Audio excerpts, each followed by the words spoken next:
green defense.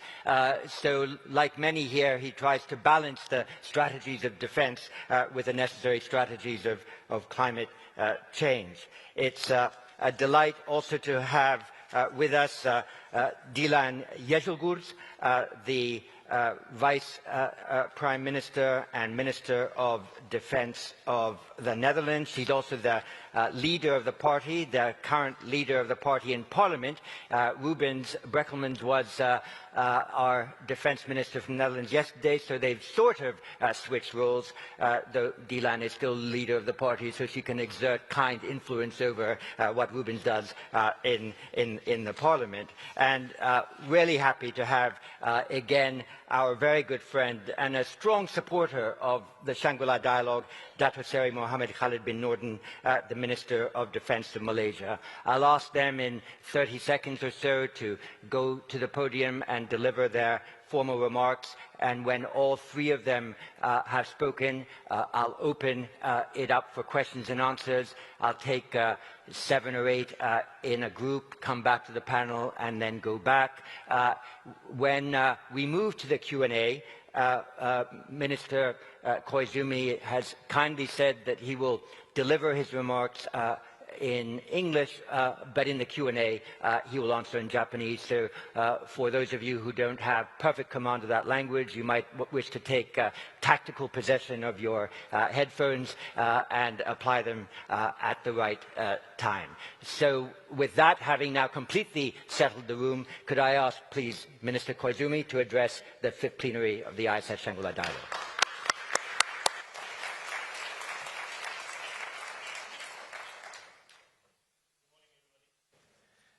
It is a great honor to speak in front of you today at Shangri-La Dialogue, an extremely important forum for considering the future of the Indo-Pacific. I extend my heartfelt respect and gratitude to the IISS who organized this event, and to Singapore, our gracious host.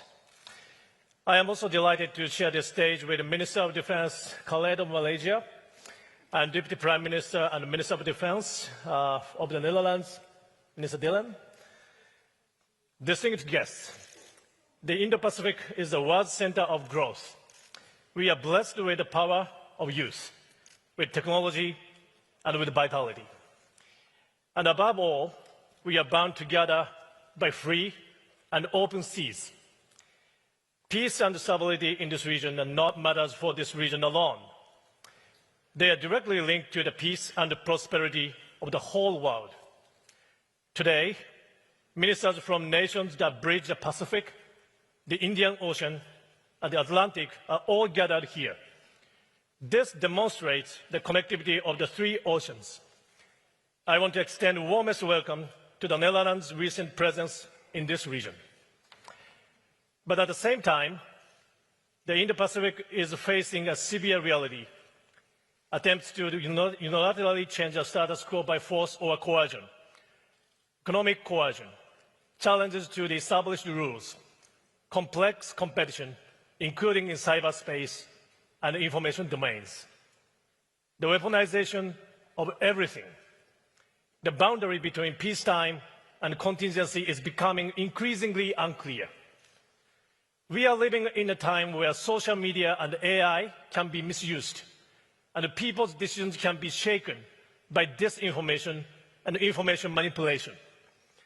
So what is really at stake today? It is the freedom of each nation to make their own choices by their own will.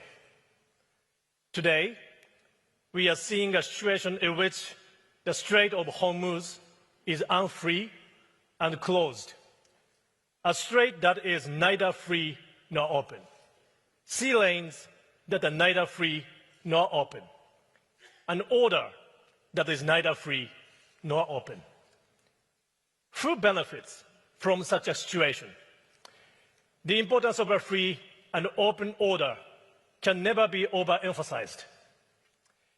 Distinguished guests, each nation has the power to choose for itself, and on that foundation, we build, protect, and strengthen a free and open region. Japan will work together with all of you to realize this goal. This determination is embodied in the upgraded FOIP, newly set forth by the Takaichi administration. No country should be forced or coerced to take a certain path. Every country must be able to choose its future by its own will. And this region must remain open to all countries that respect our shared rules and principles. This is the Indo-Pacific that Japan envisions. That said, the vision will not be realized just by wishing for it. It requires action. It requires sustained action. In particular, the defense authorities play a crucial role in order to realize this vision. We need to make sure the efforts of each country will not end up being isolated. Operational cooperation, joint training, information sharing, defense segment and technology cooperation, defense industrial cooperation, structural framework. We must consolidate all these efforts and turn them into effective deterrence and response capabilities. We need three things to make this happen: trust, transparency, and talks. Trust. International law is upheld. Sovereignty is respected. Unilateral change to the status quo by force or coercion cannot be tolerated. Without sharing this conviction, regional order does not make sense. Transparency. Opaque military buildups and action without clear intentions will be the cause of distrust and miscalculation. Transparency is the baseline for reducing tensions and preventing crises. And talks. All nations have different positions. All nations have different views. But that is precisely because we need to have talks. We engage in talks because we have differences. We continue to talk because there exist tensions between us. Japan is always open to have talks with any country. At the ADMM Plus held in Kuala Lumpur last year, hosted by Minister Khaled here, I had the opportunity to have a frank and fruitful discussion with my Chinese counterpart. I am feeling sad that we were unable to have the opportunity to have a meeting this time. But again, we keep the door open to talks. I remain committed to communicating with the countries concerned, including China, for the peace and the stability in the region and of the world. Distinguished guests, Japan will take concrete actions. First, Japan will steadily build up its defense capabilities and make continuous updates with a high degree of transparency. AI, unmanned systems, cyber, space. New ways of warfare using these technologies are spreading across the world. It is only natural that every country is working to update its own defense capabilities in order to respond to these new challenges. Japan, too, will respond to these new developments swiftly, yet steadily. We will do so in order to defend our nation and to contribute to peace and stability of a free and open region. And Japan will carry out this update with a high degree of transparency. What are we developing these capabilities for? And based on what thinking, Japan will move forward while making a clear explanation to the international community. The fundamental reinforcement of our defense capabilities, strengthening our defense production and technology base, and the revision of the 3 strategic documents expected to be done late this year are all part of this effort. Japan will not look away from reality. We will make the necessary preparations with a sense of responsibility. Distinguished guests, some of you may have heard the term new militarism, but nothing further from the truth. Think about it. There is a country that has a huge arsenal of nuclear weapons and strategic bombers. Japan has neither of such weapons, and yet Japan is labeled new militarism. Isn't it strange? Since the end of the Second World War, Japan has consistently respected international law, including the Charter of the United Nations, and has made sincere efforts to maintain and strengthen a free and open international order. Japan's past as a peace-loving nation has been valued by the region and by the international community. This fact will not be shaken by false claims because it is a fact. And let me say this as well. Differences in perception and friction do arise between nations. What is needed at such time is not a repetition of unfounded claims in the other side's absence. What is needed is direct and candid dialogue. And in fact, Japan's door to dialogue is always open. Second, Japan will further strengthen cooperation with all of you, strengthening the deterrence and response capabilities of the Japan-US alliance, sophisticating training through the use of the reciprocal access agreement with Australia, the Philippines, and the United Kingdom, maritime domain awareness and cutting-edge technology cooperation in the Quad framework, defense cooperation with ASEAN countries, greater resilience of industrial base, including through PIPER and AUKUS. We will link all these efforts to turn points into lines, and from lines into planes. Third, Japan is determined to play a new role in defense equipment cooperation across the region.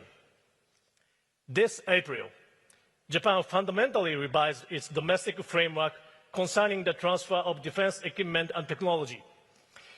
The OSA, launched in 2023, is also steadily producing results. The aim of these initiatives is to tangibly strengthen deterrence and response capabilities of the region. And both initiatives have been highly valued by countries across the region. What matters now is to ensure the seamless provision of necessary equipment and capabilities to the region as a whole. What if necessary items run short and logistics is cut off in crisis? We cannot afford such a scenario as the whole region.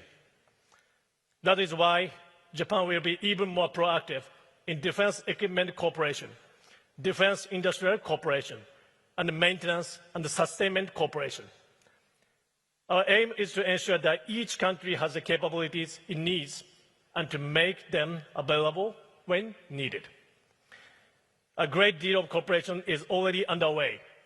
Cooperation with Australia on frigates, the provision of radar systems and patrol vessels to the Philippines, development in cooperation on destroyers and frigates. New Zealand expressed their interest in Japan's naval vessels, and a new cooperation framework with Indonesia. These efforts are not exclusive or not directed at any particular country. These are the efforts to support each country to choose for itself, to defend itself, and to contribute to regional stability. Japan is hoping to be a reliable partner for that purpose. And Japan is hoping to serve as a connecting point that brings together the efforts of the region. Distinguished guests, division weakens deterrence. Unity strengthens deterrence. If gaps emerge among the United States, Europe, and allies and like-minded countries, forces which take it as an opportunity will surely come in. We must prevent such a situation. We must keep our cooperation going on. Now is the time to make our cooperation even stronger. What we seek is not a region that can only endure crisis. We seek a region that can stand against coercion. We seek a region that is not misled by falsehoods. We seek a region that is not influenced by pressure. A free and open Indo-Pacific is not something to be given by someone. It is something we must build and protect ourselves, and something we must pass on the next generation. Japan will walk towards this goal with all of you. Japan will act together with all of you. Thank you very much for your attention.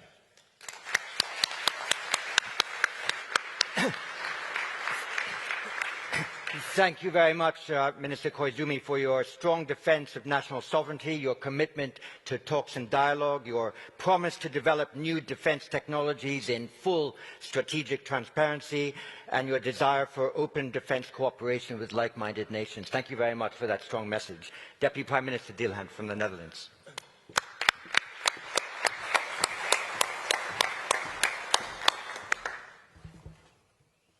Excellencies and colleagues, ladies and gentlemen, on behalf of the Kingdom of the Netherlands, let me begin with a heartfelt thank you to our gracious host, the Singapore Ministry of Defence and the International Institute for Strategic Studies. Thank you for your warm welcome and for creating a forum where countries from every corner of the world can still come together openly, honestly and respectfully to discuss the defining security challenges of our time. It is a great honor to speak to you today. The theme of this plenary session, Managing Regional Tensions Amid Global Competition, could not be more relevant. Because we live in a world where crises no longer remain confined to one region. A missile launched in one theater affects shipping routes, food prices, energy markets and political stability thousands of kilometers away. A cyber attack on one continent can disrupt hospitals, ports and satellites on another. A war in Europe involves drones from Iran, soldiers and ammunition from North Korea, and various types of support from China. The lesson is clear. Regional tensions are no longer regional. Our security is interconnected. And because our security is interconnected, responsibility for our security must also be shared. For the Netherlands, this is not an abstract idea. We are a small country, although when it comes to football, we occasionally like to think of ourselves as a much larger nation. We'll see if you hear from us during the upcoming FIFA World Cup, and our first match is against Japan.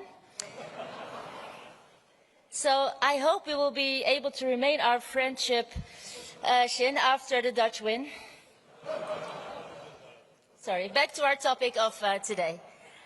So, small or not, the Netherlands is also one of the world's most connected economies, just like many countries in this region. Our prosperity depends on open sea lanes, secure supply chains, stable markets, a healthy dose of common sense, and friends and partners like you. When instability disrupts the Red Sea, our people feel it. When war hits the Persian Gulf, our people feel it. When tensions rise in the Indo-Pacific, we feel that too. Dutch, European and Indo-Pacific security can no longer be separated into neat geographic boxes. Likewise, when Russia invaded Ukraine, countries far beyond Europe understood that this war was not only about territory. It was, and remains, about the future of the international order itself. We have seen countries across the Indo-Pacific step up in support of Ukraine. Countries like Japan, South Korea, Australia and New Zealand have demonstrated leadership and solidarity. How the war in Ukraine ends matters not only in Europe, but also to Asia, to Africa, and to every country that depends on a secure geopolitical environment to safeguard its sovereignty and territorial integrity. Because if aggression is rewarded, that lesson will spread rapidly. Other actors, including here in the Indo-Pacific, may then conclude that borders are negotiable, that intimidation works, that might makes right. None of us should want to live in that kind of a world. And that is why dialogues like the one we are having right now here today matter so much. Because, ladies and gentlemen, the international order is not shaped by great powers alone. It is also shaped by smaller countries like ours. countries that may not always dominate the headlines. But beyond the spotlight, it is countries like ours that drive global trade, diplomacy, innovation and stability. Together, we have true power. Amid major power competition, middle powers cannot afford to become spectators, nor should we become the subject of conversations held by others. Together, we have great influence. We can defend international law. We can strengthen institutions. We can reduce the risk of escalation. And we can build coalitions that preserve stability. The fact that international rules are being violated does not mean we should abandon them. On the contrary, it means we must defend them more constantly and more courageously. International law may be imperfect, but history teaches us that the alternative is far worse. That is why regional organizations such as ASEAN and the European Union are so important. They foster a habit of mutual cooperation. They create predictability. They give middle powers a stronger collective voice. And they reduce the risk that competition turns into confrontation. At a time of fragmentation, we need more bridges, not more blocks. For the Netherlands, stability in the Indo-Pacific is directly connected to our own security. That is why we have steadily increased our engagement in this region and why we will continue to do so. At this very moment, our frigate De Ruiter is operating in the Indo-Pacific, engaging with partners across the region. She has already visited Kochi, Surabaya and Manila, and as we speak, she is in Vietnam. This week, our Chinese counterparts made some statements regarding the vessel's routing. Let me underline that our frigate, the Ruiter, is following its planned route in full accordance with international law, operating in waters where freedom of navigation applies and without entering territorial waters. Ladies and gentlemen, the Netherlands has been one of the driving forces behind the European Indo-Pacific strategy, and we continue to turn that commitment into practical cooperation. Dutch military units regularly train alongside regional partners through exercises such as Super Garuda Shield, Exercise Komodo, and the upcoming Rim of the Pacific exercise, the world's largest international maritime warfare exercise. We have strengthened cooperation with partners such as Japan, including joint training with advanced capabilities such as the F-35 fighter jets. And our engagement is not only military. It is also diplomatic, industrial, technological. We invest in people-to-people exchanges, information sharing, cyber cooperation, and defense industry partnerships. We come to listen, to learn, and to build lasting relationships based on mutual respect and mutual interests. So, ladies and gentlemen, the challenges we face today are complex. The pressures on the international order are real.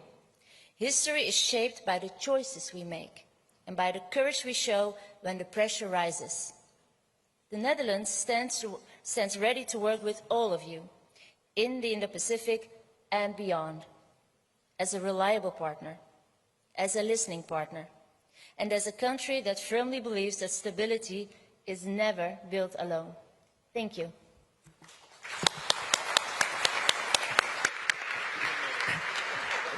Thank you so much, Deputy Prime Minister, for again reminding us that insecurity in one region migrates and commutes to others, that while economics might be deglobalizing, conflicts are highly globalized, and I think a really important comment that international order must be shaped by all countries, and the maintenance of order is not a spectator sport. Thank you very much for that. Minister, Malaysia.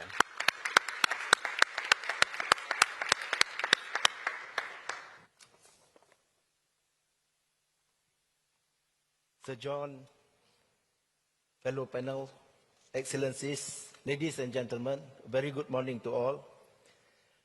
Thank you once again for inviting me to speak at the ISS Shangri-La dialogue. Today's topic Managing regional tensions amid global competition could not be more timely, because tensions have now become globalized, interconnected, and increasingly volatile. Speaking candidly, we cannot meaningfully discuss managing tensions when the very foundation of peace, which is trust, reliability, and mutual respect, are steadily eroding and collapsing, conditions contributing to disagreement, conflict, as well as tension. For decades, nations were told to believe in international law, multilateralism, contractual obligations, and the sanctity of agreements. We were told that rules matter, commitments matter, and international norms would apply equally to all nations, regardless of size and power. But today, treaties, humanitarian principles, and international commitments are being disregarded and selectively interpreted whenever these do not align with geopolitical interests. As a result, trust, as mentioned by my Japanese friend, is no longer universal. It is becoming conditional, selective, and increasingly transactional. That is why Malaysia deeply regrets Norway's decision to cancel the export of the naval strike missile system intended for Malaysia. Norway's action has created more than just a bilateral contract dispute. It raises a deeply troubling question about whether international agreement and strategic partnership can still be trusted at all. If even a nation regarded as a proponent of the rules-based order, well known for awarding the Nobel Peace Prize, could abandon commitment without consequences, then I'm afraid international relations are no longer governed by principles. They are governed by their own personal will and whims, and that is extremely dangerous trajectory for the international system, especially if it involves big powers. Secondly, the international order itself is facing severe strain. Institutions such as the United Nations, established to uphold stability, multilateralism, and international law, are becoming increasingly weakened in the face of geopolitical rivalry. International law is often treated as something that exists only on paper, observed strictly by countries of the global majority, but selectively interpreted by stronger powers whenever convenient. When developing nations violate agreement, they face condemnation and pressure. But when powerful countries or their allies do the same, the international response becomes conspicuously muted. The silence of many surrounding Norway's unilateral decision was particularly revealing.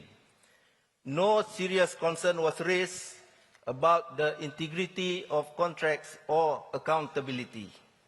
This deafening silence sends a dangerous message that some countries are simply above scrutiny.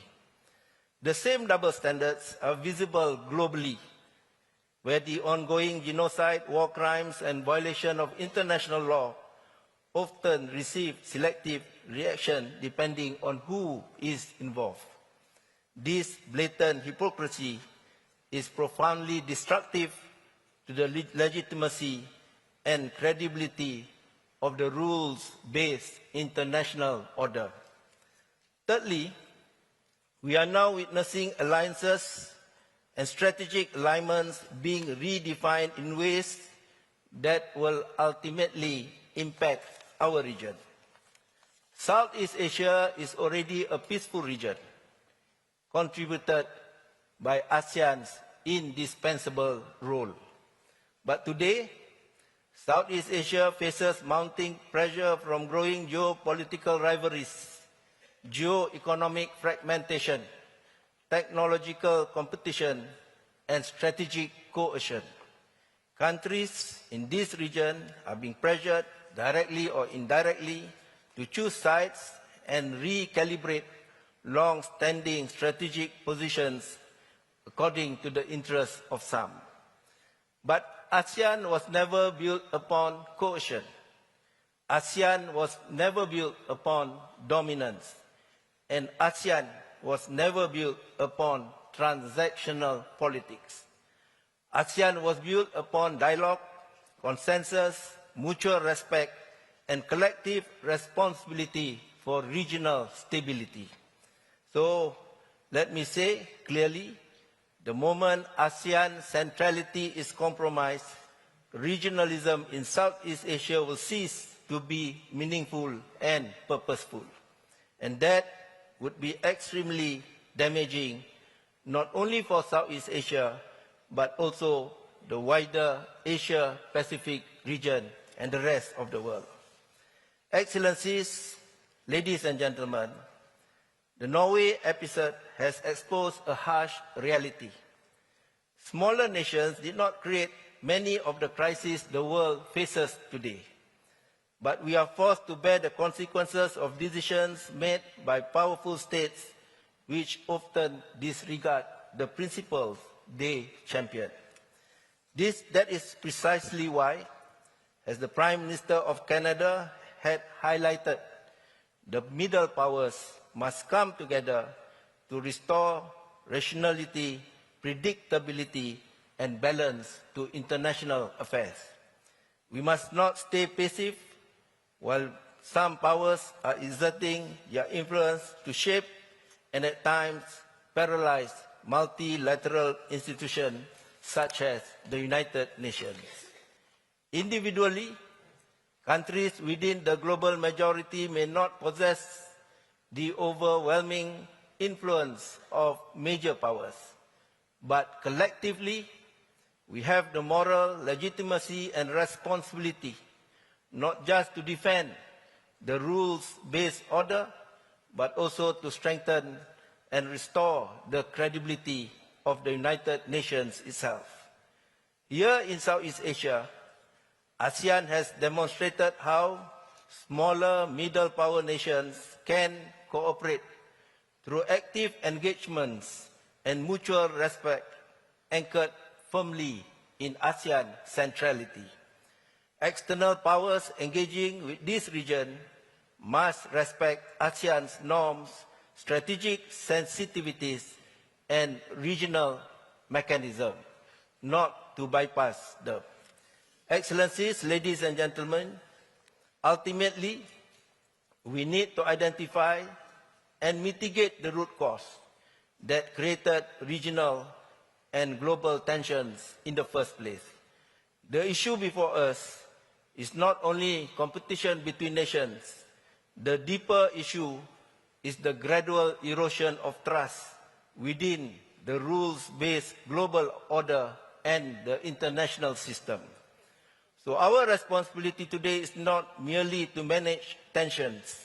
It is to restore credibility, to restore consistency, and above all, to restore trust. We must reaffirm that commitments matter, that agreements still matter, and that international law must apply equally to all nations, regardless of size, wealth, military strength, or geopolitical influence. Because if trust continues to erode, the world risks drifting from a rules-based order to a lawless, anarchic environment. And history has repeatedly shown us where such a path ultimately leads. That would be a grave failure of our collective responsibility towards global peace, stability, and humanity itself. Thank you very much. Thank you very much, Dr. Seri Mohammed Khalid, for that very strong reassertion of the need to develop and maintain strategic trust, and actually for using this platform, frankly, to note your concern that the Norway-Malaysia arms agreement was cancelled. Of course, we all hope that you had perhaps a private opportunity to raise those disappointments with your Norwegian opposite number who is here.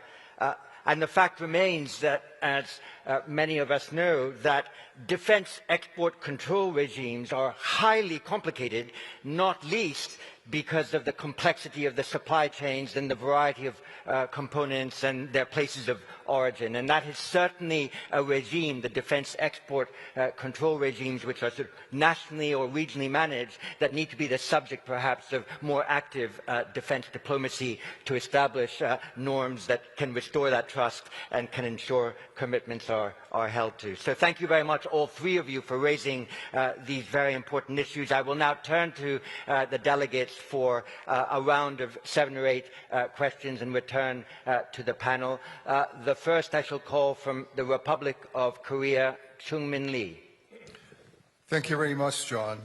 I have quick questions to Minister Koizumi and to the Dutch minister. To Minister Koizumi, your father, after 211-911, stood with President Bush in the White House on September 25, and he said he stood by the U.S. Your message is you're standing by Asia. In that context, would you consider defensive arms sales to Taiwan? And how do you plan to upgrade your defenses in Yonaguni Island? My question to the Dutch minister, as much as we love the Netherlands, I think Asians would like to see Japan win the first match. But having said that, ma'am, my question to you is, will you support a stronger South Korean and Japanese defense cooperation with NATO partners as we go forward? Thank you. Thank you very much. And from the UK, Veera Solanki. Thank you, Sir John. My question is for the Defense Minister of Japan. How do you see prospects for the Quad group of Japan, the US, Australia, and India? As you mentioned, in the last year, the group has adopted a greater focus on maritime security cooperation, especially on maritime domain awareness. Do you see an opportunity for increased defense and security cooperation within the Quad? And if so, what steps would you like the group to take to increase this cooperation? Thank you. And from the Philippines, Renato Cruz de Castro. Good morning. I have 2 questions addressed to Minister Koizumi and 1 question addressed to the Dutch Defense Minister. Minister Koizumi, recently the Philippines and Japan signed a comprehensive strategic partnership, which is, of course, an act of 2 sovereign nations and primarily intended for regional security. Interestingly, a third party immediately declared that such agreement is null and void. And of course, I'm talking about China, that has basically projected our 2 agreement, the comprehensive strategic agreement, as something, an act of Japanese militarism and a threat to peace. How would Manila and Tokyo, as sovereign and independent states, basically address China's efforts to basically put our security partnership in a negative and bad light?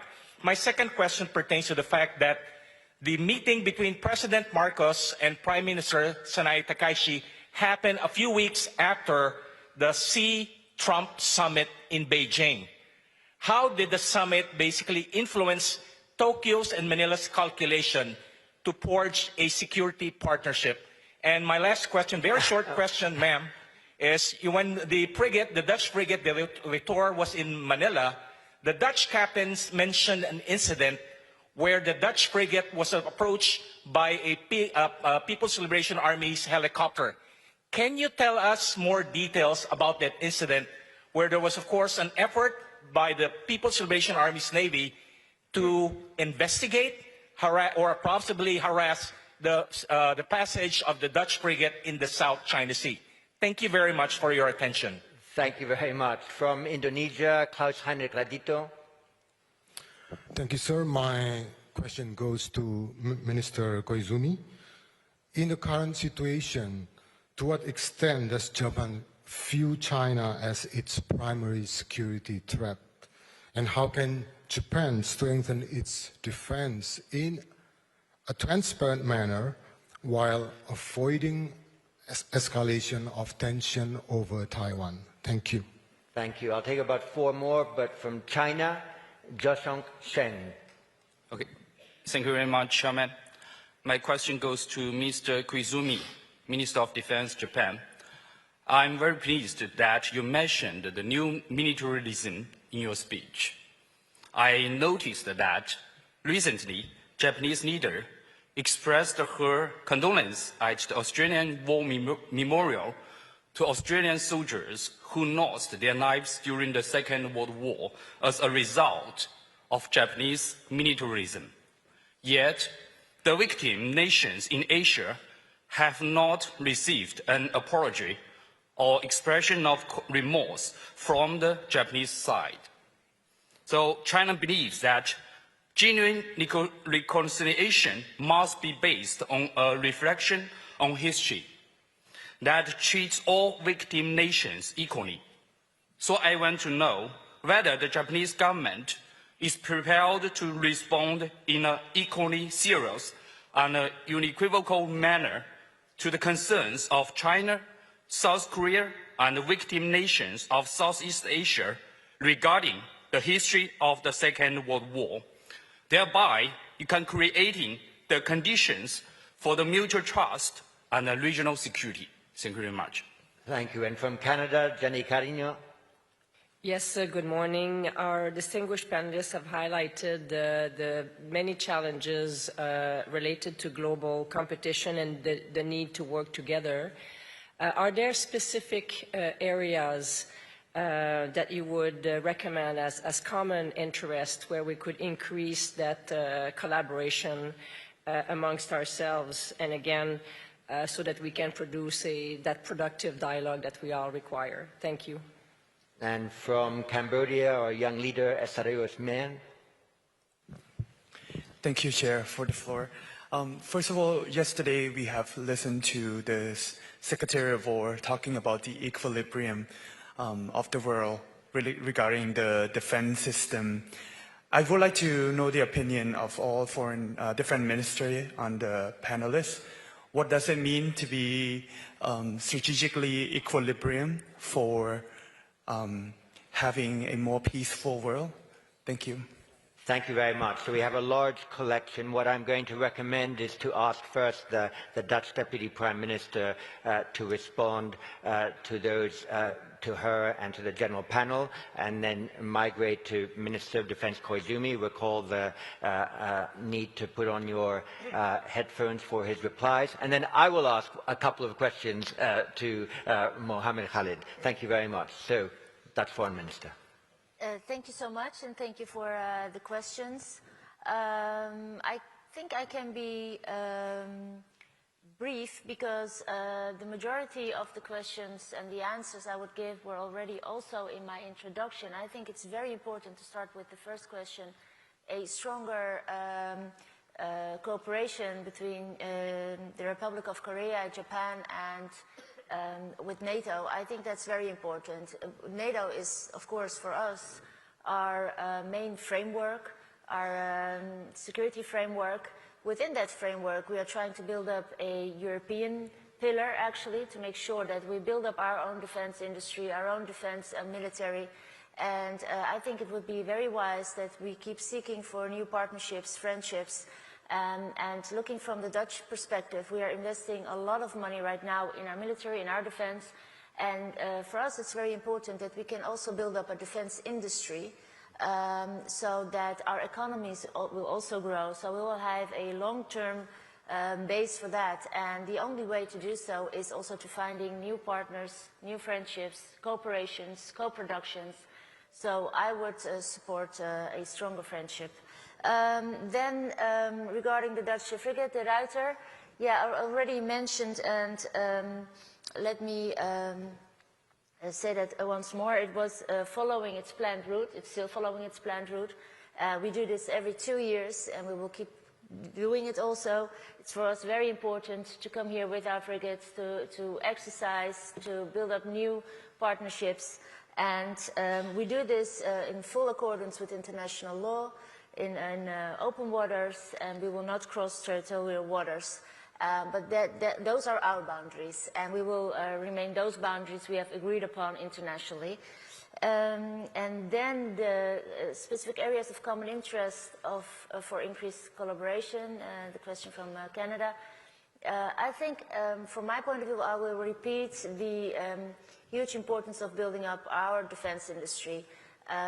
If I look at the Netherlands, for decades we have been actually defunding our military, cutting funds, and therefore we have strong industry, but it could have been way stronger if we would have kept investing in it. So we are doing it right now, and I think that we have been too much depending on others for our own safety and security. So I look forward to an era where we can protect ourselves as much as we can. You will never be able to do that on your own. Obviously, we will always have partnerships. And I hope that a part of our common interest will be also building up an industry that can cooperate and work more like equal partners than the dependence we have a little way too much to my understanding. And well, achieving a more peaceful world. I'm not sure how to answer that one. Well, I had a very interesting meeting this morning with the young leaders. And if you see the combination of people there and their concerns, but also their solutions and their way of thinking, maybe it's a bit of a cheesy answer, John, but I think that, I hope that they will be able to prevent new conflicts and help us out with the conflicts that are here. But the true answer would be, like we are here sitting together with like-minded countries from every corner of the world, to make sure that we work together, and that's also a little bit of a cheesy answer. But I think that's the solution in the end. So maybe I can leave it at that for now. Thank you very much. Thank you. Minister Koizumi. Thank you. Thank you very much for a lot of questions from the floor. Before answering the questions, let me go back to the comment made by Minister Dillon on football. You know, we are talking about managing regional tensions. I think there is a tension between Dylan and I now. But I'm confident that we can manage it. I hope. Yeah, in 2 weeks, she's coming to Japan. Exactly the day Japan's national team and Netherlands national team is going to, you know, on the field. Yeah. But I'm not going to cancel the meeting. Always open to that dialogue. Okay. Let me go to the easy part first. I know there are so many difficult and sensitive questions to me. The first part is second question to me about Quad. Thank you very much for your question. Recently, Japan's Foreign Minister Motegi visited India to have a Quad meeting with foreign ministers. It would be great if we can have that among defense ministers too. Defense cooperation could be area we can work together. So if a diet schedule allows, it would be great if I can visit India to have that kind of dialogue. So I want to energize Quad to the next step. On the, how many questions I get? You can group them into those 4 that are there. Someone asked the Philippines cooperation to Japan. I'm very thankful to work with Minister Teodoro so closely. I just visited the Philippines 2 weeks ago to discuss about our transfer of second-hand frigate to the Philippines. We actually, before this speech and session, I met Minister Teodoro, and we reached broad consensus on officially transferring Abukuma-class frigate to the Philippines. So I'm committed to strengthen our defense ties with the Philippines with transparency. And, you know, so please let me know if there's anything you want to ask more about the Philippine-Japan relationship and the defense ties cooperation. It's also same as Indonesia issue. Someone asked a question about Indonesia. I'm also very close relationship with Minister Sharif from Indonesia. Yesterday, I had a discussion with Vice Minister of Indonesia, and we also agreed to establish a working group on defense equipment and technology transfer from Japan to Indonesia. So I'm going to find out what the best way to start with Indonesia. Canada, thank you very much for your question. I think your minister is also coming to Japan in June.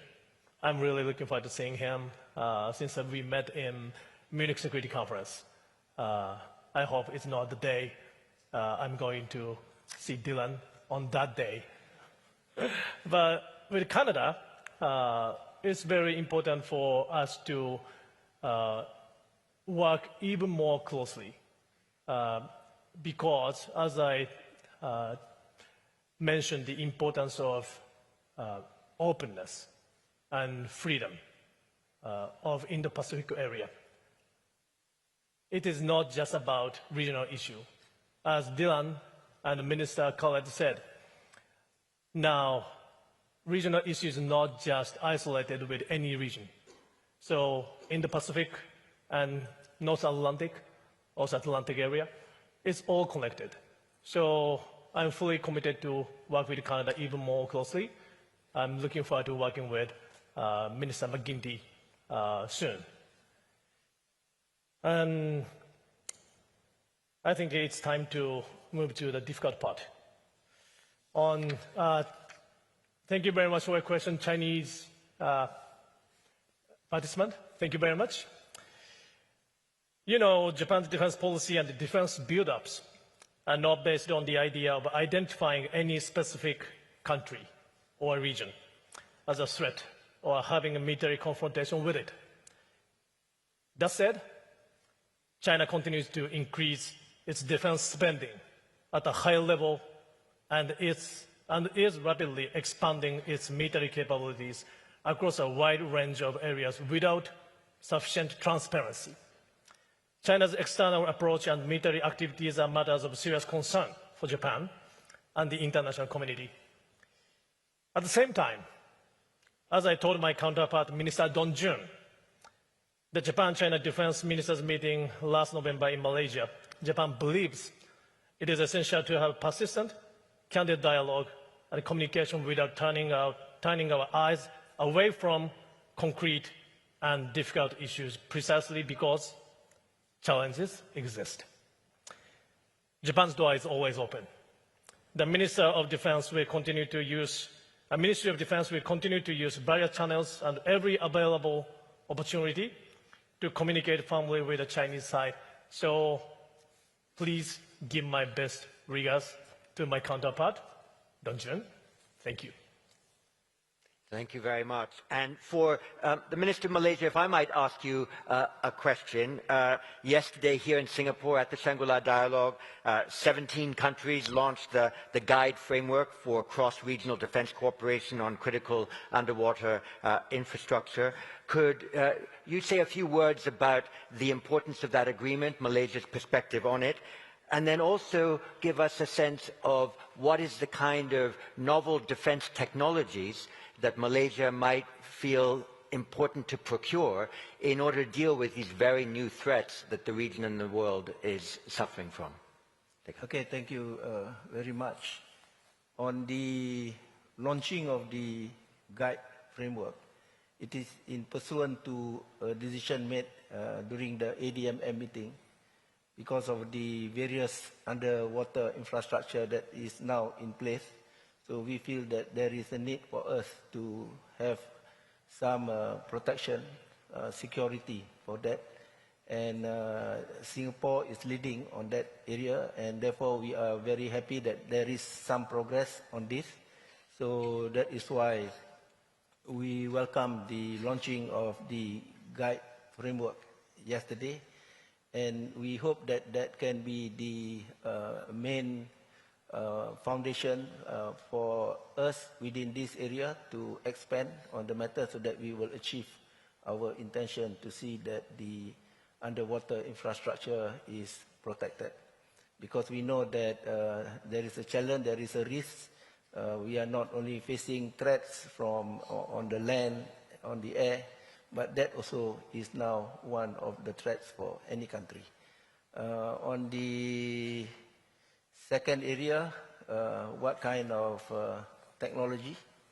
Well, we have seen, we learned from the Ukraine-Russian war, we also learned from the Middle East crisis. As far as Malaysia is concerned, we see that what is relevant to us is to adopt the asymmetrical warfare.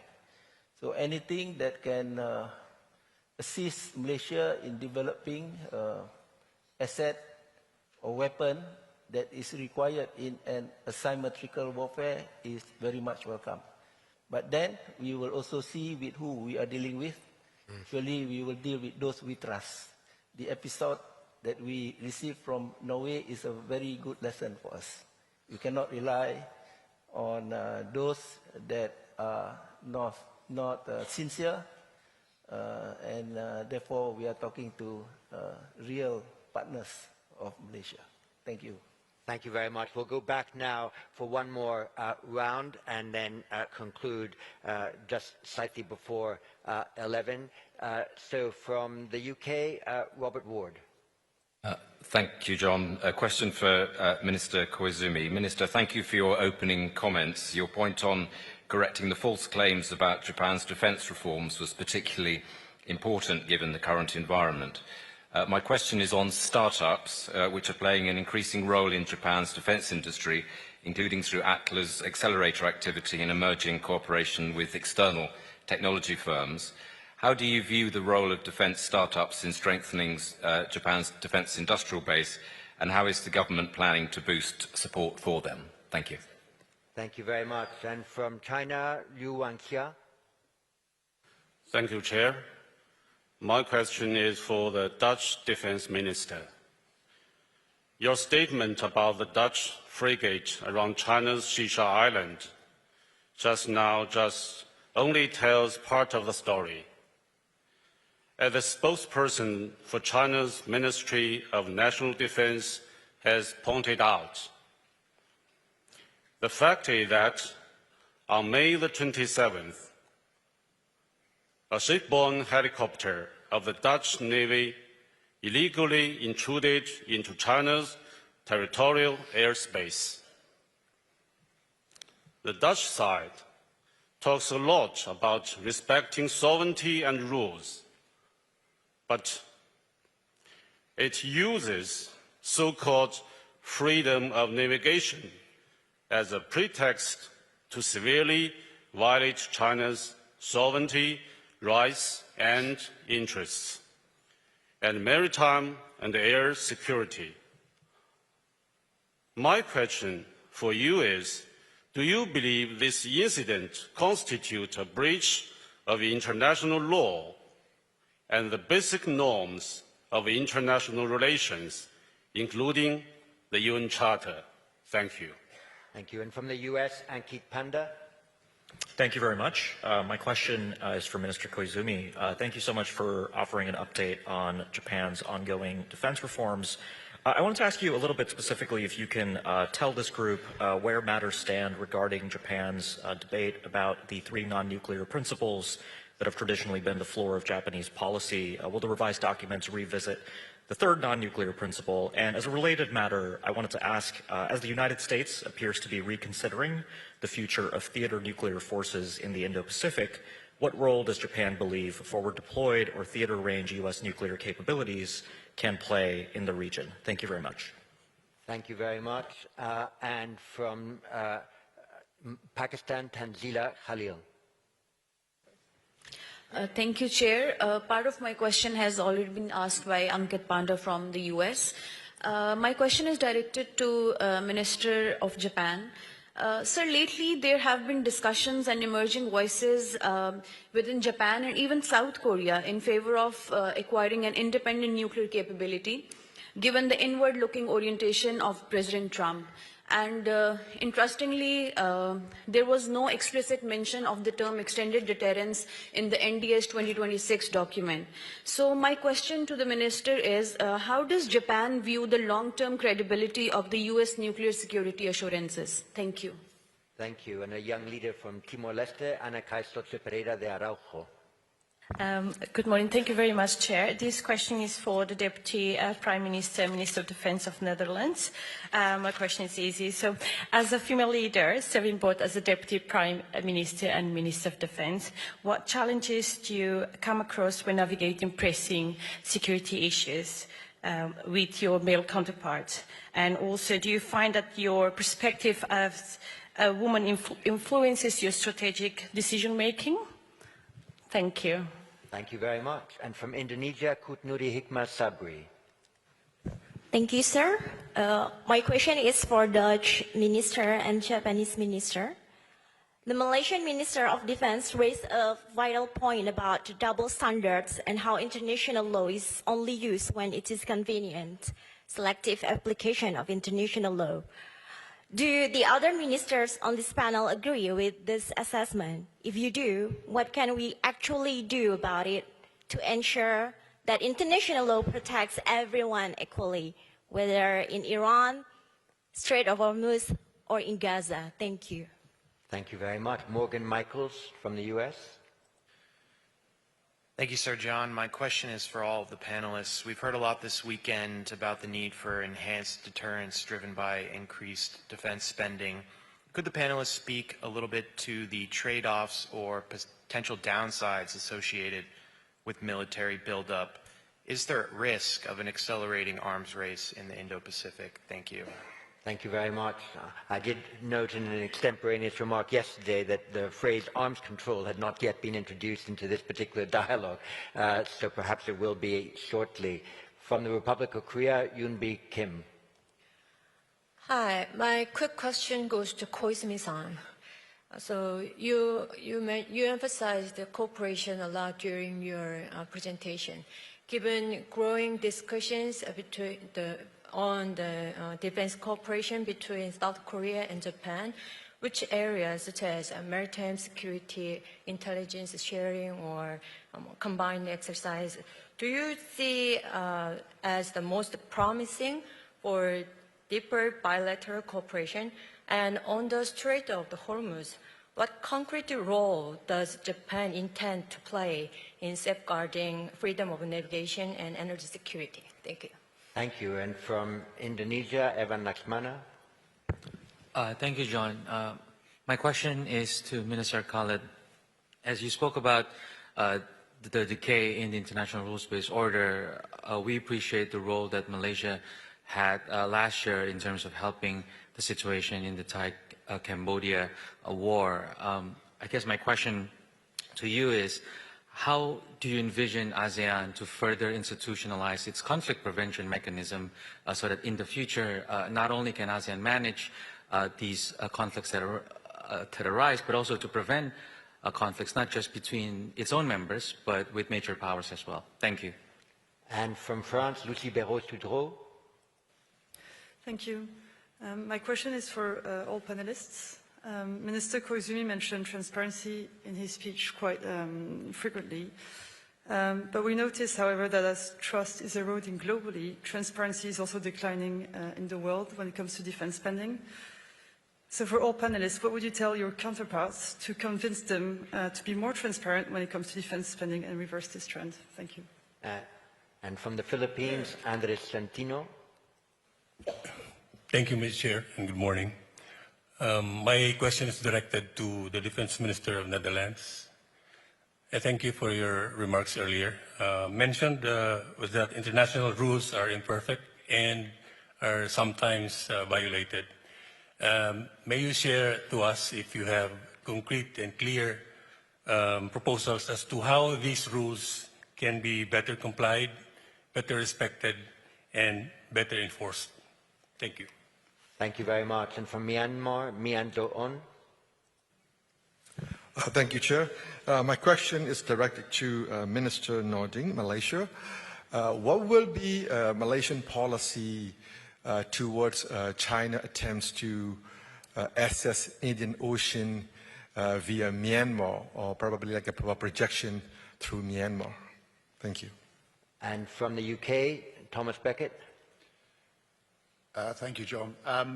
This will be a question for all of the panel. I guess it's no surprise that the Strait of Hormuz has been mentioned in every plenary so far. I think it's fair to say that it would not be in the Middle East interest for Iran to emerge from this war strengthened, and it wouldn't be in the world's interest for America to emerge strategically weakened. And if, as you said, John, that the maintenance of order is not a spectator sport, how would the panel suggest helping the US to get out of its current predicament? Thank you very much. Worth a pause, that one. Seksan Ansikarat from Thailand.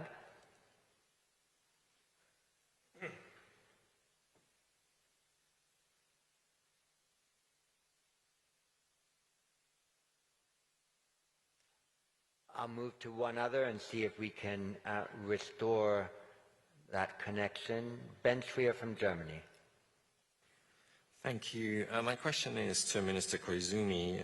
You had a strong emphasis on the free and open Indo-Pacific, a term that was notably absent yesterday in Secretary Hegseth's remarks.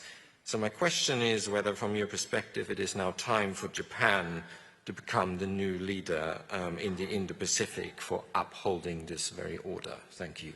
So I'll take two more and then come back to the panel. From the Solomon Islands, Loretta Brigida Manele. My question is to all the panelists and especially to the Defense Minister of Malaysia. What caught my attention was when he mentioned root causes when it comes to tensions. So my question is, what do you guys think of what are the root causes that have led to regional tensions, and through which channels can these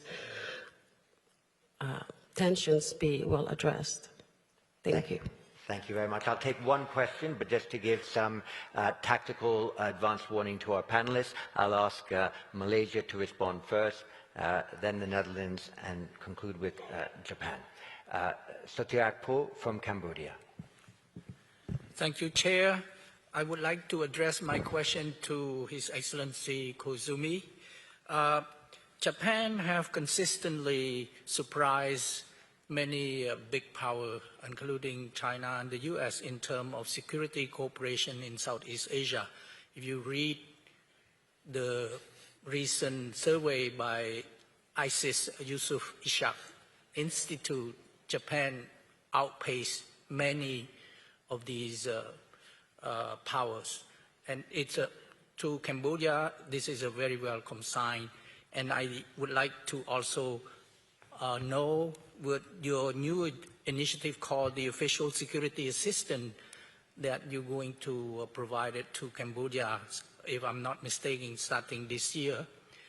What is the essence of this security assistant? Thank you very much. Thank you very much. So each of you have 5 minutes each. Minister of Defense of Malaysia first, please. Thank you. But from the last participant, I did not quite clearly understand what was being asked. But on defense spending and the call by the United States Secretary of War that country partners must spend at least 3.5% of their GDP, we respect the call by the United States. They have every right to have their own policy. We recognize that the United States is a very important partner and playing a very strategic role to balance, to create a balance in the Indo-Pacific region. But they must also understand that every country faces different circumstances, priorities, as well as constraints. For a country like Malaysia, we are a small country. We are a developing country, not a developed country. If America asks NATO and Europe to increase their spending, we can understand. But for a country like Malaysia, a developing country, we have other sectors that we need to develop. If we did not provide any development on other sectors, we may create other problems that will cause instability. So this is something that we hope that the United States can understand. On the issue of China and Myanmar, on the Indian Ocean access, Malaysia, I believe also with all other ASEAN countries, we have a non-interference policy on the bilateral arrangement between China and Myanmar. But whatever that arrangement that they have or agreement that they have, we just want to make sure that the security of the Straits of Malacca is protected through our initiatives such as the Malacca Straits Patrol that we undertake with our other neighboring countries, which are also members of ASEAN, Indonesia, Singapore, as well as Thailand. And by the way, owing to the wonders of AI, I can tell you what Loretta Mrigadia's Manela's question was. She asked, what are the root causes of regional tensions, and through which channels can they be best addressed? Which channels, what mechanisms best to alleviate regional tensions? Well, I believe that there is a need for a continuous engagement. For whatever tension that has in this world, as we can see, by bringing global powers into the same space, a clear example is the United States-China summit. Both sides can understand and both sides will know what is the red line between the two countries. Our experience also in hosting the ADMM Plus, where it is a convening space for nations with different geopolitical standing, is a good platform for us to sort out all the differences and other things that can create tension. So there is a need for continuous engagement. I think Minister Uzaimi also said the same thing, where he regrets not meeting the China Defense Minister in this Shangri-La dialogue. Thank you very much. Deputy Prime Minister. Thank you so much. The question from China, look, we are not here to seek conflict. We are here to seek cooperation with our frigates. And we did more or less the same route 2 years ago in good cooperation with China. And I hope the next time we are here in the area, we will have again a better encounter. Then when it comes to rules, the international law, rule-based, better, how we can make sure that they are respected. I think it's important when you look, for example, at the Russian aggression in Ukraine, it is very important that together we make sure that Russia does not win. That is not only very important for our continent, I think for the whole world, but it's also a clear signal that brutal aggression and an unjust war is, that Putin cannot prevail. I think that is very key for Putin and all others who are seeking conflict in that matter. Then the arms race, I think that I already mentioned that countries such as the Netherlands, who have been defunding the military for years, we have to step up. We have to make sure that we can deliver as well. That is, in my perspective, not an arms race. That's not investing in the military and having the risk of, an escalation. It's being prepared, and it's showing that we are not naive. And we also know that there is no army in the world that can function on their own. So this is, for me, a coalition, a friendship, and the Netherlands, Europe, NATO, taking responsibility. So taking responsibility is the core for me. And finally, the question about, working with male counterparts in security. I have to deal with them. So that is what it is. We can't change that.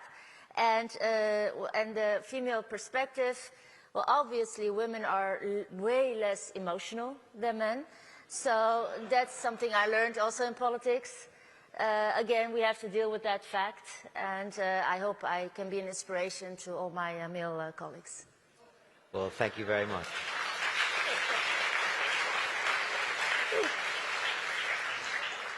Okay, Dylan, let me check if you are, you are correct, even if you are watching the football game with me. Let me answer the,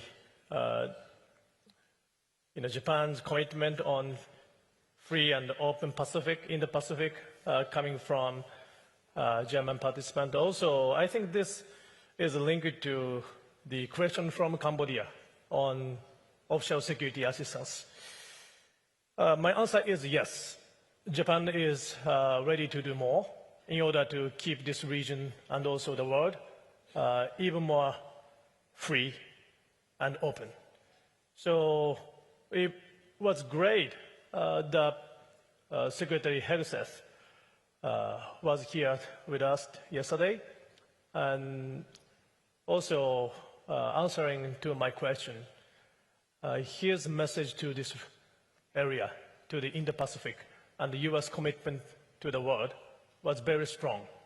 And so we must not underestimate U.S. presence in this region. If we underestimate it, it produces vacuum or space to the party concerned. And also, thank you very much for the question from South Korean participant. Thank you. I feel thankful to work with Minister An closely. I had a very fruitful discussion with him yesterday, and I received official invitation to South Korea. So I'm looking forward to visiting your country very soon, maybe in June. Also, questions on, what's the next step for Japan and ROK defense cooperation. To be honest, Japan is ready to do more with ROK.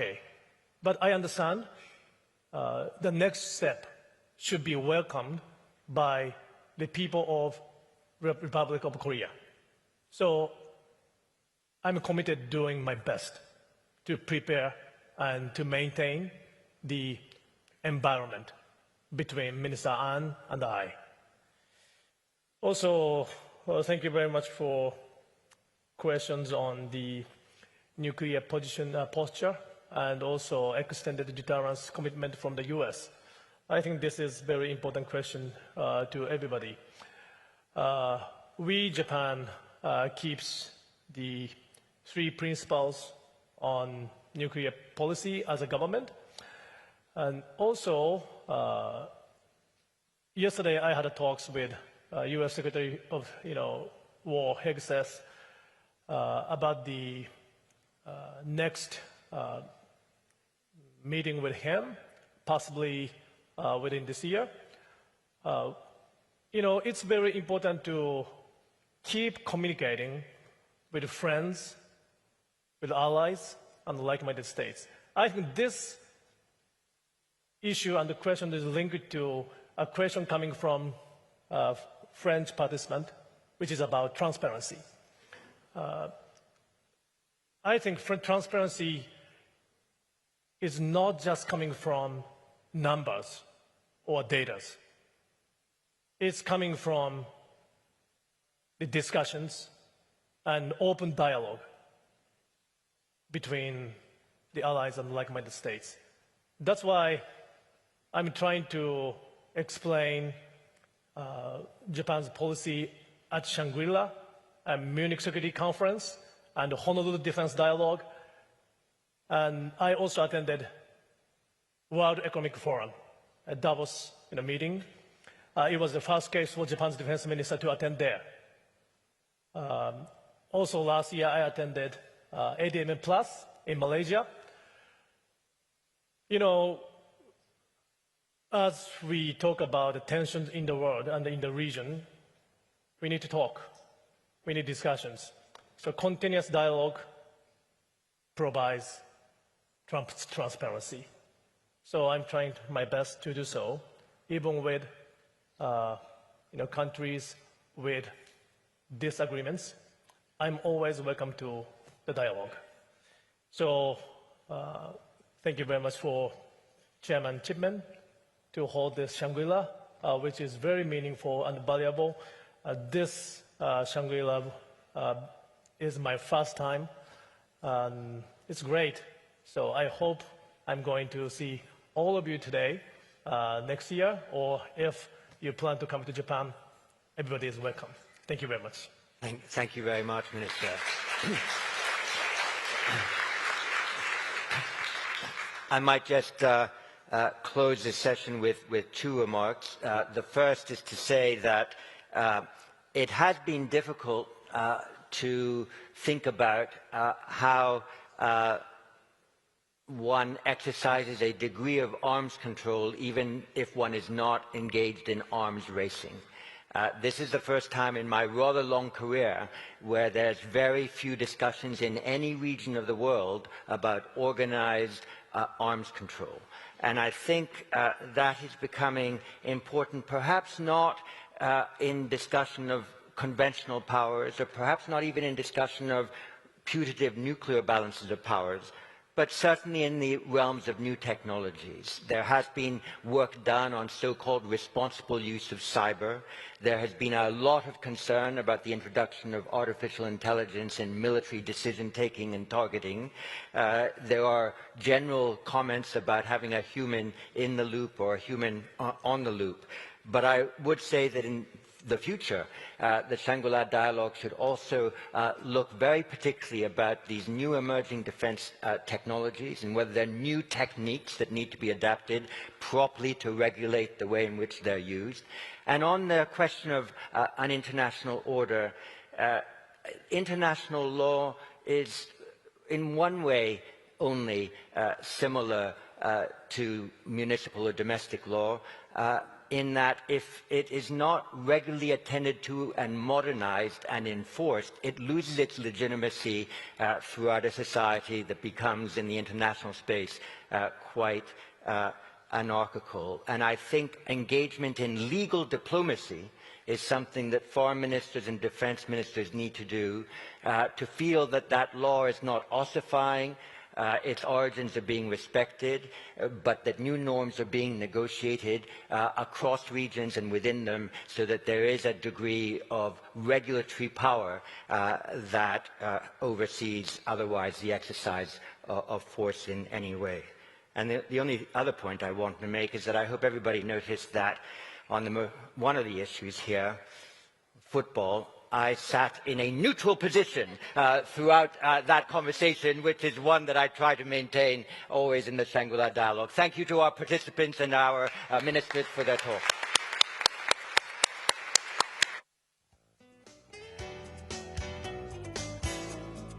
I have a present for you when you get your mic taken.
Ladies and gentlemen, our program will be commencing shortly. We invite you now to take your seats in the ballroom and switch your communication devices to the silent mode. Thank you.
Ladies and gentlemen, our program will be commencing shortly. We invite you now to take your seats in the ballroom and switch your communication devices to the silent mode. Thank you.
Ladies and gentlemen, our program will be commencing shortly. We invite you now to take your seats in the ballroom and switch your communication devices to the silent mode. Thank you.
Ministers, dear delegates, if I can invite you back into the room and to your seats, we shall now begin the sixth and concluding plenary session of this 23rd Shangri-La dialogue. Since Friday, we've been engaged in defense diplomacy. You will have seen some of the practical outcomes in terms of bilateral, multilateral announcements and agreements. Some of them were alluded to just in the session before.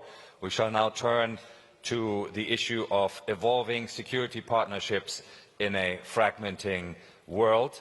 And amid the proliferating security challenges, there's also a move for new security partnerships. New security partnerships are emerging. Some countries and organizations are seeking to further strategically diversify their partnerships. Others rally around shared interest. And of course, we also talked about, over the course of yesterday, the basis of shared values that many organizations deploy. And so to manage security partnerships in what will look to most like an increasingly fragmented international order, that's our theme, and we have three extremely distinguished speakers to guide us. Gilberto Teodoro, the Secretary of National Defense of the Philippines. Minister, welcome back. It's good to have you here. We have Admiral Giuseppe Cavo Dragone, the chair of NATO's military committee, and in that function, the alliance's principal military spokesperson and advisor. And we have, of course, from the host nation, the coordinating Minister for Public Services and Minister for Defense of Singapore, Chun Singh. And we will proceed to have the three statements from our speakers, and then we will have time for Q&A. And with that, Secretary Teodoro, may I invite you to take to the podium and offer your remarks. Thank you very much.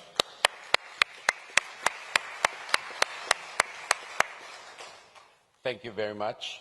It's my distinct honor to join Minister Chan and our wonderful host for this conference, Admiral Cavo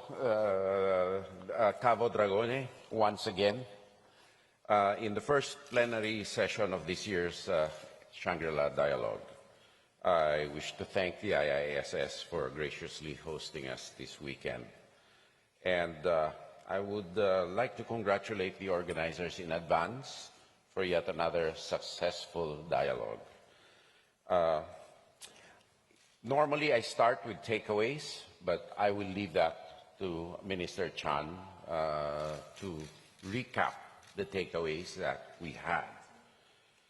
So I will proceed. Ladies and gentlemen, good morning. It's evident to all that we are in a period of transition.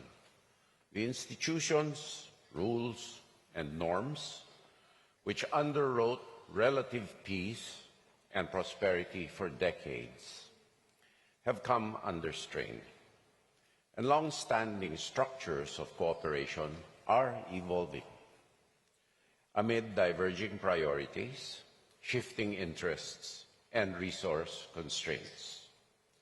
Against this backdrop, it is no longer a question of whether the international order will change. Change is already underway. And for us in the Philippines and the wider Indo-Pacific, this international order is constantly being challenged at sea. And I must make a prefatory statement that this year marks the 10th anniversary of the arbitral award on the South China Sea.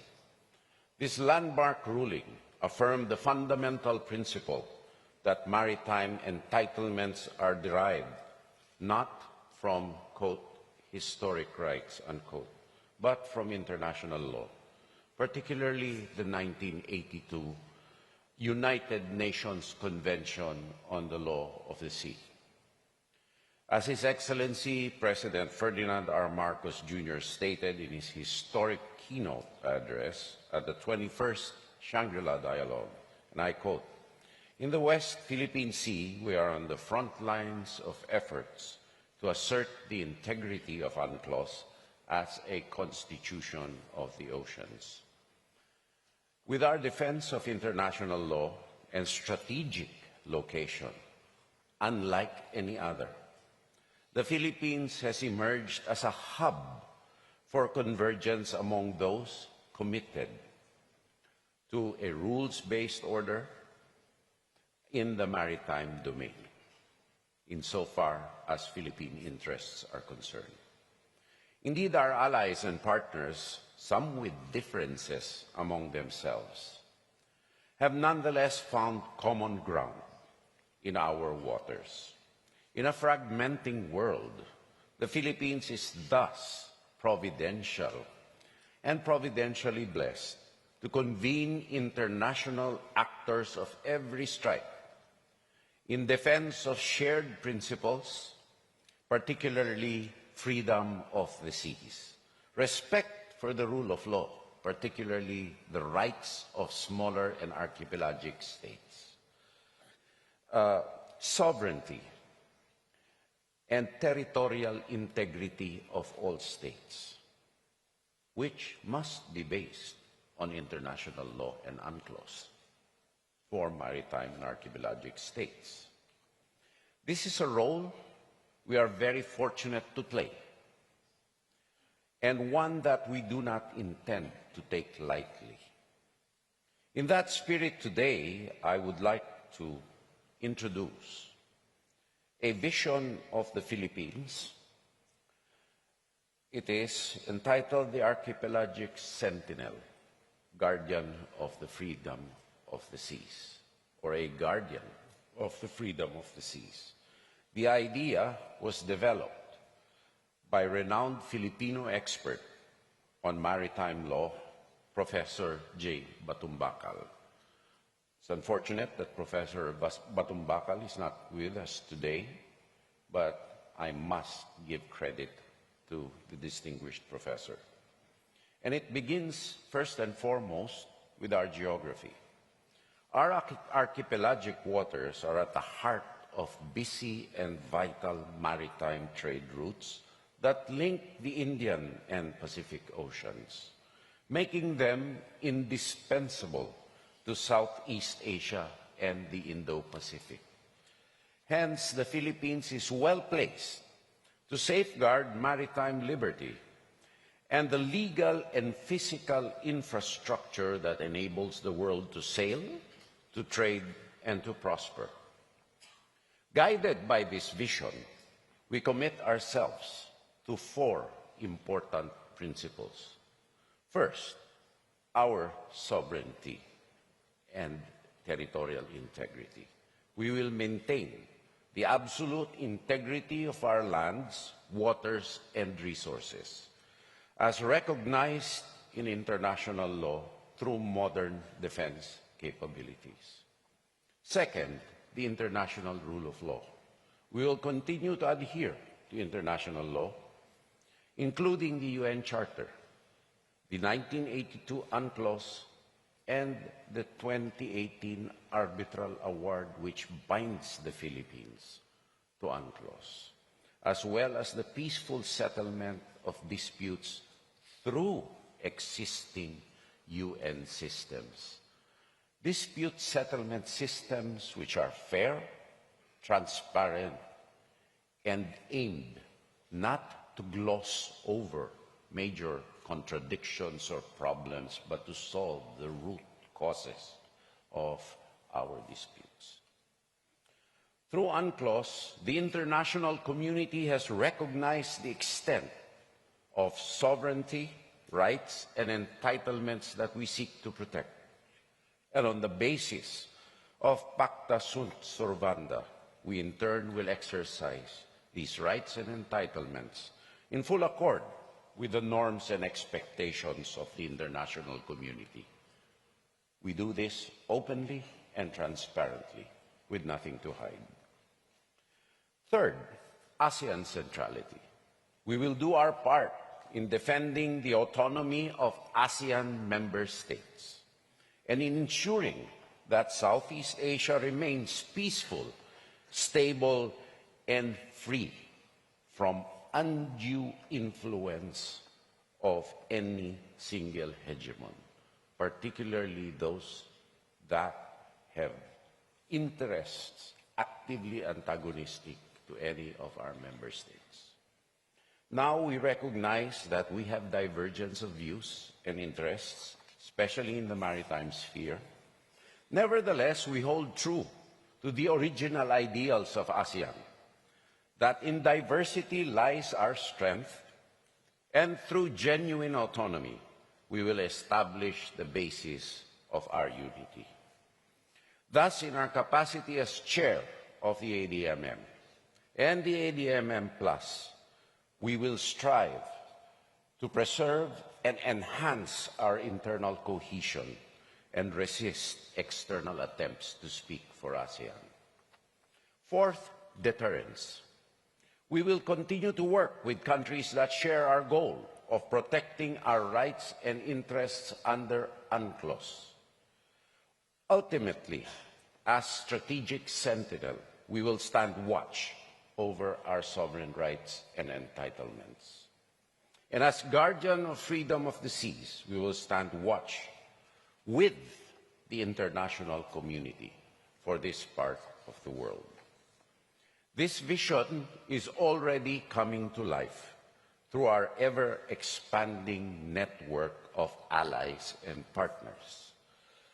We have conducted maritime cooperative activities with partners such as the United States, Japan, Australia, New Zealand, Canada, France, and India. And we are open to participation of other countries that share our commitment to a free and open Indo-Pacific. May I make note that none of the ASEAN countries has ever claimed that these maritime cooperative activities are destabilizing to regional peace and security. In a similar vein, we have robust ties with our neighbor and fellow archipelagic country, Indonesia, and we welcome its enhanced defense partnerships with our treaty partners, Australia, Japan, and the United States. These developments reflect a shared recognition across the Indo-Pacific that we need more convergence. Understandably, it is a challenge for countries to find common ground while attending to our own national interests. Nonetheless, this exercise has been facilitated by growing concern over certain actors' behavior against its much smaller neighbors. To this day, the People's Republic of China, and it is our assertion upon whom the 2016 arbitral award is legally binding, continues to disregard it. I would like, therefore, to reiterate that the refusal to participate in Annex 7 proceedings under UNCLOS by a party that ratified UNCLOS does not absolve that party of responsibility to comply with the judgment of the arbitral tribunal. The refusal to participate and subsequent denial of the tribunal's jurisdiction and validity of its award is contrary to international law. Instead of honoring their obligations under UNCLOS, the PRC exhorts the Philippines to, quote, return to the path of negotiations, unquote. This reflects what retired Indian Foreign Secretary Vijay Gokhale describes in his recently published book, China Wars, as a, quote, talk and take strategy, unquote. In the context of the South China Sea, the author wrote, and I quote, the diplomacy gives the impression of restraint and a commitment to a peaceful negotiation, even as the ground realities are fundamentally altered, unquote. This is consistent with a pattern of behavior that we have seen exercised against the Philippines. To name but one example, former U.S. Representative Mike Gallagher and Aaron McLean wrote in Foreign Affairs that during the Korean War, communist forces who were losing on the battlefield shifted to negotiations where they could still achieve what they could not win by force. For the PRC, therefore, in the Philippine experience, negotiations are therefore not a path to conflict resolution, but a means of gaining advantage. And we will not be deceived.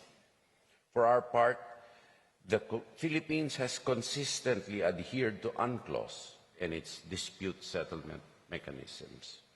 Any diminution of UNCLOS cannot be accepted under the Philippine Constitution. It is the basis of our territory and maritime rights, which we are mandated to defend, not only for us, but for subsequent generations of Filipinos. Beyond challenges in the maritime domain, sadly, we have monitored foreign activities that are inimical to our national interests. Recent espionage convictions in Britain and an elected United States official pleading guilty, acting as an illegal agent, are not isolated incidents. They are indicative of a pattern of interference that demands our consistent vigilance. Our recent raid of a Chinese national-owned Philippine Sanja Steel Corporation is just as revealing. Factory produced and sold substandard steel at artificially low prices, distorting market competition and eroding our industrial resilience. It likewise discharged contaminated materials and wastewater into a nearby river, posing serious risks to the environment and the health of surrounding communities. It's also being investigated for former linkages to online gambling and criminal networks. This case illustrates the need for like-minded countries to build mutually beneficial and reliable supply chains.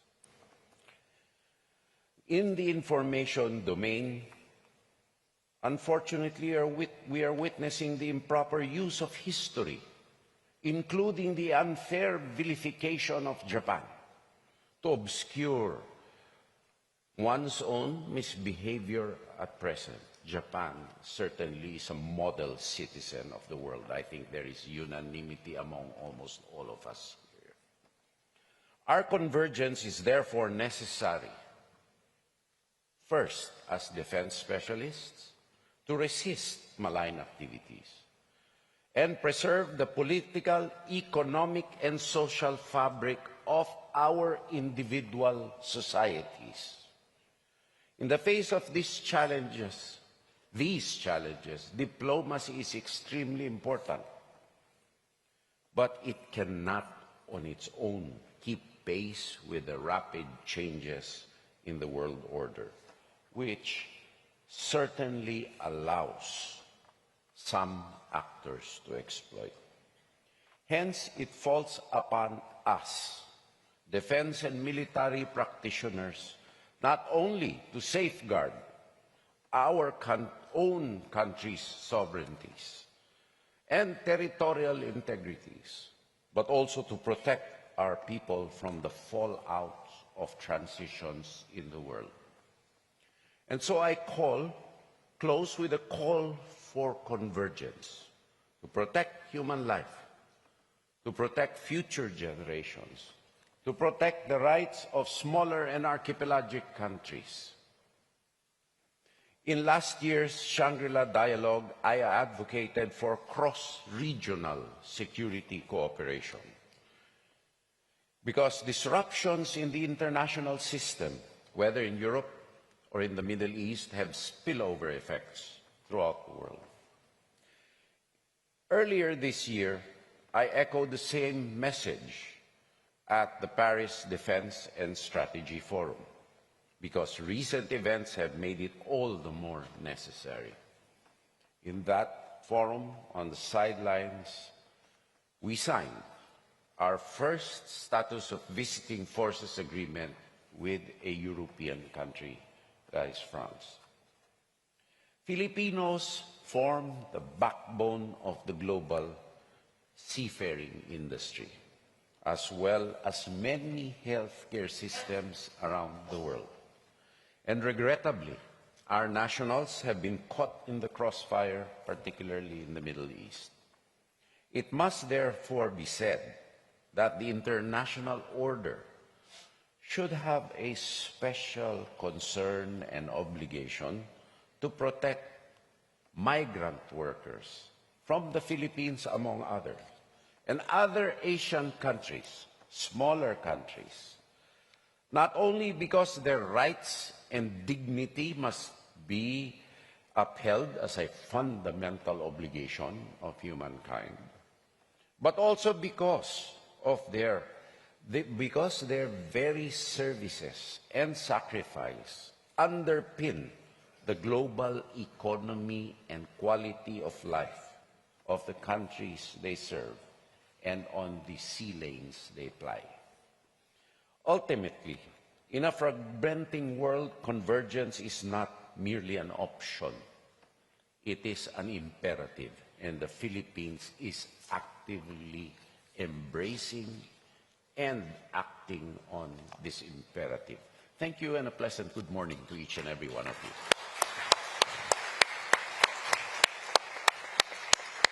Minister, thank you very much for your speech and outlining the principles that have, of course, also, as you mentioned, infused your President's keynote address here in this very forum and the chairmanship of ASEAN. Thank you very much, and of course, for good reasons, you focused on the maritime domain, which we will come back to. May I now invite Admiral Caudragone to take to the podium, please, Admiral.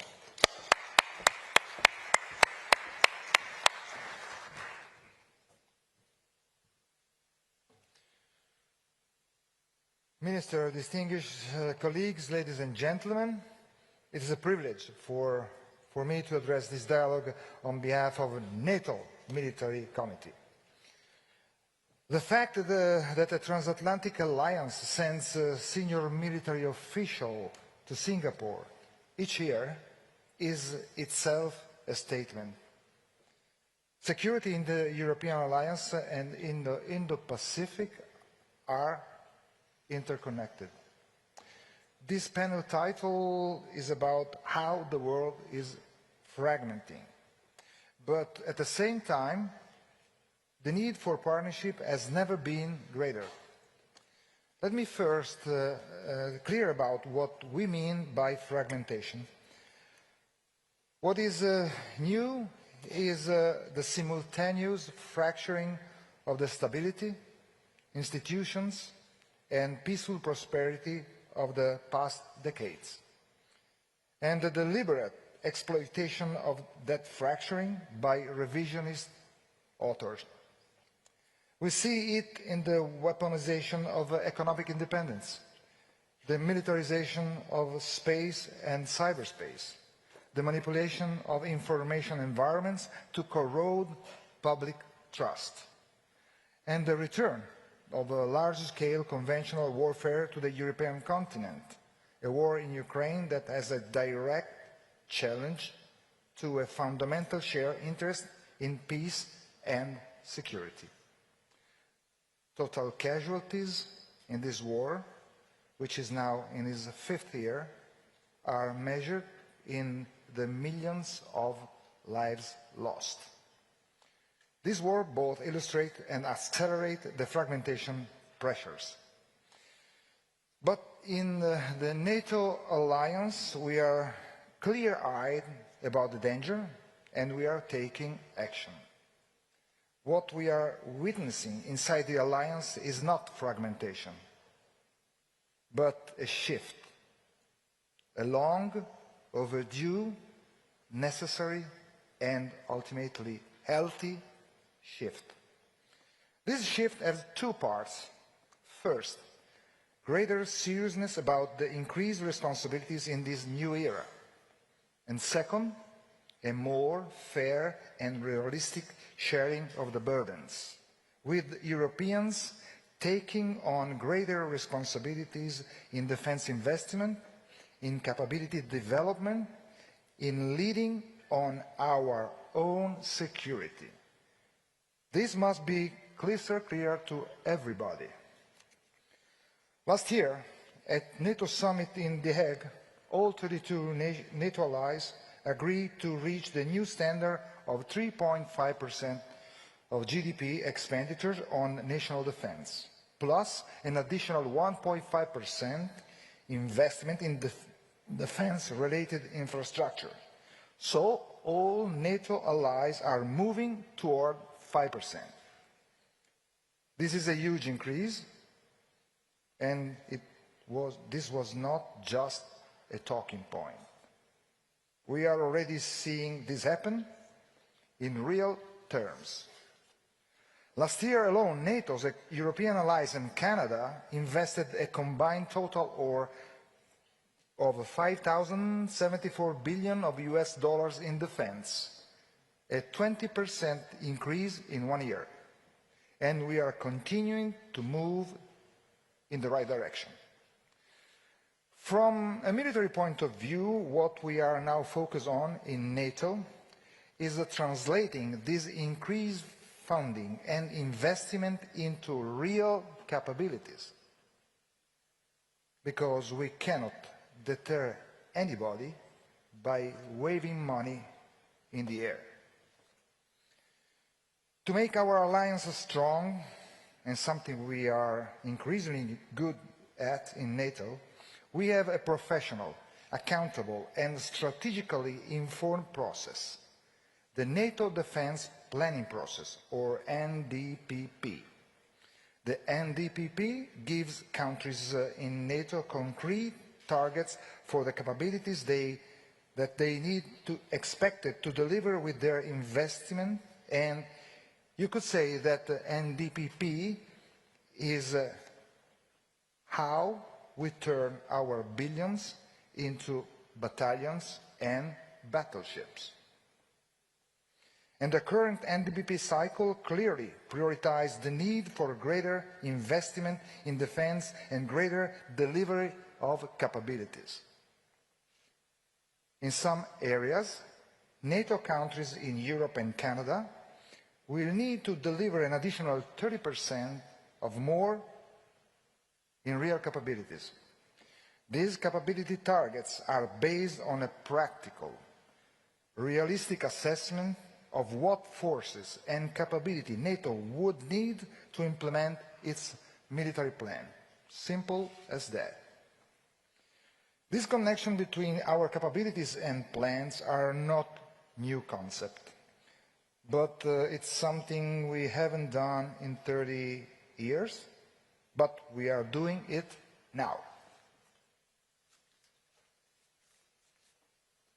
In this context, one of the most concrete arenas in which partnership delivers strategic value is defense industry. The fragmentation of the global order has a direct industrial correlate.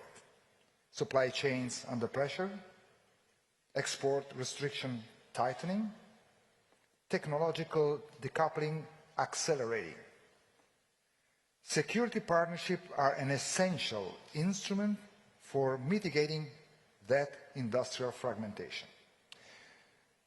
They enable joint procurement, common standards, shared research and development, strategic autonomy, with the trusted interdependence among like-minded, and the most needed interoperability. When allies and partners produce equipment built to the same standards and trained to the same doctrines, but also works on data, cloud, AI, cyber, logistics standards, the coalition that result outperform one assembled from incompatible parts under pressure. And I want to be direct. As I know, many representatives are here in Shangri-La. The current pace of adaptation of the defense industry continues to be insufficient. It is outrun by the speed at which threats are evolving. We need to step up from procurement cycle designed for a more predictable era and production rates calibrated for peacetime demand to an industry that moves faster, takes more risks, keeps price fair, and treats defense innovation as a strategic priority. The threats of today are already demanding more than we have. The threats of tomorrow will demand even more. The time to accelerate is now. From my point of view, at military level, I can tell you that within the alliance and across our network of 35 partners and international organizations, the cohesion is solid, genuinely solid. Just days ago, May 19, we met with all the 32 NATO chiefs of defense. The quality of the strategic coordination, the frankness of the exchanges, and the unity of purpose in that room were crystal clear. An alliance doing the hard work of adaptation, under pressure, and succeeding at it. Beyond that band of brothers and sisters, though, as chairman of the military committee, I invest considerable time engaging also with partners. To me, this is a strategic investment because these partners share our interest in peace and security. They share the same assessment of the dangers, and they bring real capabilities and expertise to work together. Last year, we convened a military committee meeting with over 20 partner nations, including our partners in the Indo-Pacific. We intend to continue to build on it further and develop those partnerships to their full potential. NATO is a defensive regional alliance, enhancing cooperation in a region with interconnected security interests is responsible defense of peace and stability. And it is right of countries to work together for a more stable and secure world. I also want to point out that partnership increasingly means flexible yet stronger relationship with different elements of civil society, academia, industry, the technology sector, NGOs, media, local government. In an era when the distinction between military and civilian domains has been systematically eroded by our adversaries, a whole-of-society approach to security and defense is a strategic requirement. Some nations have understood this for a long time, integrating military readiness with civil preparedness, public communication, and community resilience, treating every citizen as a participant in national security, not merely a beneficiary of it. And talking about partnership, let me add a final point about resilience. I believe it is time to go beyond this concept, especially in the framework of partnership. Being resilient means to be able to absorb shock. And this is not enough anymore. Our ambition should be anti-fragility. Partnership, defense, and societies so strengthened by lessons that will not even feel those shocks. So, no unnecessary duplication, of course, but open door to a certain degrees of strategic redundancy. This is where our investment and our partnership should aim to. And as we look ahead to the NATO summit in Ankara in July, as military, we expect that also the partnership agenda will advance in all aspects, alongside the capability agenda. We expect concrete steps of interoperability on industrial cooperation and on the whole of society frameworks that give depth to our security architecture. Our military advice is crystal clear. The nations gathered in Ankara have an opportunity to set the terms for a more secure, peaceful world, underpinned by our shared commitment to deterrence and defense and our shared interest in stability and prosperity. And I close, ladies and gentlemen, the world is fragmenting, whatever it calls, but fragmentation is not destiny. The measure of our generation will be whether we allow that fragmentation to accelerate or whether we did the harder work of building deeper and broader partnership. NATO answer is clear. We are adapting, we are investing, and we are reaching outward to partners in this region and beyond, to civil society, to industry, to every element of our society that has a stake in the outcome, because nobody can do it all alone. The security of the Euro-Atlantic and the Indo-Pacific is interconnected and indivisible, as I already said. The partnership we build and strengthen with you are the foundation of the stability our citizens will depend on tomorrow. There is an old saying from my native land, which is Italy, and I'll tell you originally, si vis pacem para bello. That was from Vegetiu Renatus, 4th century after that. So, 1500 years of history and civilization. In English, it was mentioned yesterday. If you want peace, prepare for war. A lesson identified that we keep on repeating. Maybe it is time we finally learn it together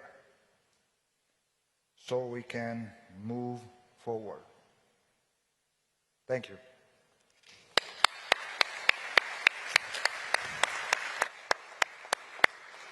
Admiral, thank you very much for your response indirectly perhaps to that theme that had come up once or twice. What is the state of the alliance? How does fragmentation affect the alliance? I think you've given a very clear answer there, and how the alliance, to use your words, is in the business of transforming billions into battalions and battleships, and how partnership is, on the one hand, an international business, but I like your point that it is also a whole of society business that we need to grapple if we want to have resilience and anti-fragility, as you put it. So thank you very much for that. Minister Chan, if I may invite you to deliver your speech from the podium. Thank you very much.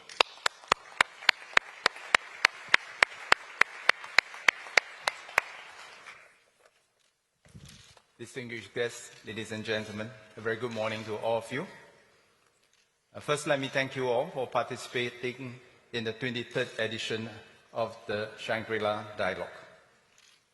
For over 2 decades, the SLD has provided a valuable opportunity for leaders to speak frankly, listen carefully, and find practical ways to work together to overcome our challenges. It is also an opportunity for us to create new possibilities. And this matters even more today as we meet at a time of heightened instability. Having heard your views over the last few days, I would like to share Singapore's perspective on how the nature of conflict is evolving, how we need to adapt, and what must remain constant. Conflict has evolved in terms of the 3 beyonds: beyond geography, beyond military firepower, and beyond the here and now. First, beyond geography. Conflict is no longer geographically isolated. Today, we are hyper-connected across borders and across military, economic, information, and cyber domains. Conflicts in Eastern Europe and the Middle East, for example, have disrupted global supply and production chains far beyond those regions. Second, beyond military power. While conventional military conflicts were previously largely defined by military capabilities, today's conflicts reflect the interplay of multiple dimensions of power, from weaponizing economic leverage to contesting narratives to waging lawfare to shape global rules and norms. Third, beyond the here and now. Conflicts are no longer just about yesterday's quarrels or today's dispute. They are also about setting frameworks for tomorrow's contests. This may involve access to our vital lifelines like our information systems, energy grids, and water systems. At the same time, countries are grappling with how to harness new technologies while implementing effective guardrails. And we have to deal with what we call the regulation paradox. Regulate too early, and we risk stifling innovation. Regulate too late, and norms have become entrenched and too difficult to reverse. So where does that leave us? As conflict evolves, our responses must also adapt. Let me suggest 3 responses in our principles, partnerships, and politics. First, principles, institutions, and norms. We must both maintain and update the rules and norms that are critical to our security and progress. We must not think that we can do without principles, institutions, and norms. Second, partnerships. We need more and new networks of flexible, overlapping, issues-based partnerships to address the new challenges. We must not think that going alone can better address our insecurities. Third, domestic politics. Domestic confidence and cohesion are prerequisites for policy continuity, societal coherence, capability development, and in turn, international cooperation. We cannot manage international issues without managing domestic issues well, nor can we manage domestic issues well by ignoring international ones. Let me start with principles, institutions, and norms. The current system, our current system, is not perfect and needs to be refreshed and aligned with today's realities. But let us not throw the baby out with the bathwater, nor let the perfect be the enemy of the good. The alternative, a world with weak institutions and norms, where every issue and every relationship is viewed through a transactional lens, will leave us all worse off. More beggar thy neighbor policies makes beggars of us all. Heightened uncertainties erode business confidence, deter investments, and ultimately slow growth. All this then shrink the space for domestic politics and international collaboration, stifling growth further. This will soon become a negative spiral. For our nations and economies to thrive, we need stability, predictability, undergirded by rules and norms. Foregoing all these for short-term political gain would undermine our long-term collective security. The rules and norms are especially critical when they are grounded in international law. The UN Convention of the Law of the Sea, or UNCLOS, is one example. It provides clear and firm rules for our maritime activities, including the right of transit passage through critical straits used for international navigation. Keeping our sea lanes open is not just a matter of law, but of enlightened self-interest of all nations. Our survival, trade, and prosperity depend on it. Recent developments in the Straits of Hormuz remind us why such maritime rights matter. Should the right of transit passage be eroded, all countries that depend on maritime connectivity would be worse off. For the sake of global commerce, we must avoid a race to the bottom where states try to price each other out of access to such critical straits. And today, these waterways carry not just trade, but our critical pipelines for energy and data as well. It is in our own enlightened self and collective interest to keep them accessible, open, and secure. This is why Singapore works with Indonesia, Malaysia, and Thailand on the Malacca Straits Patrol.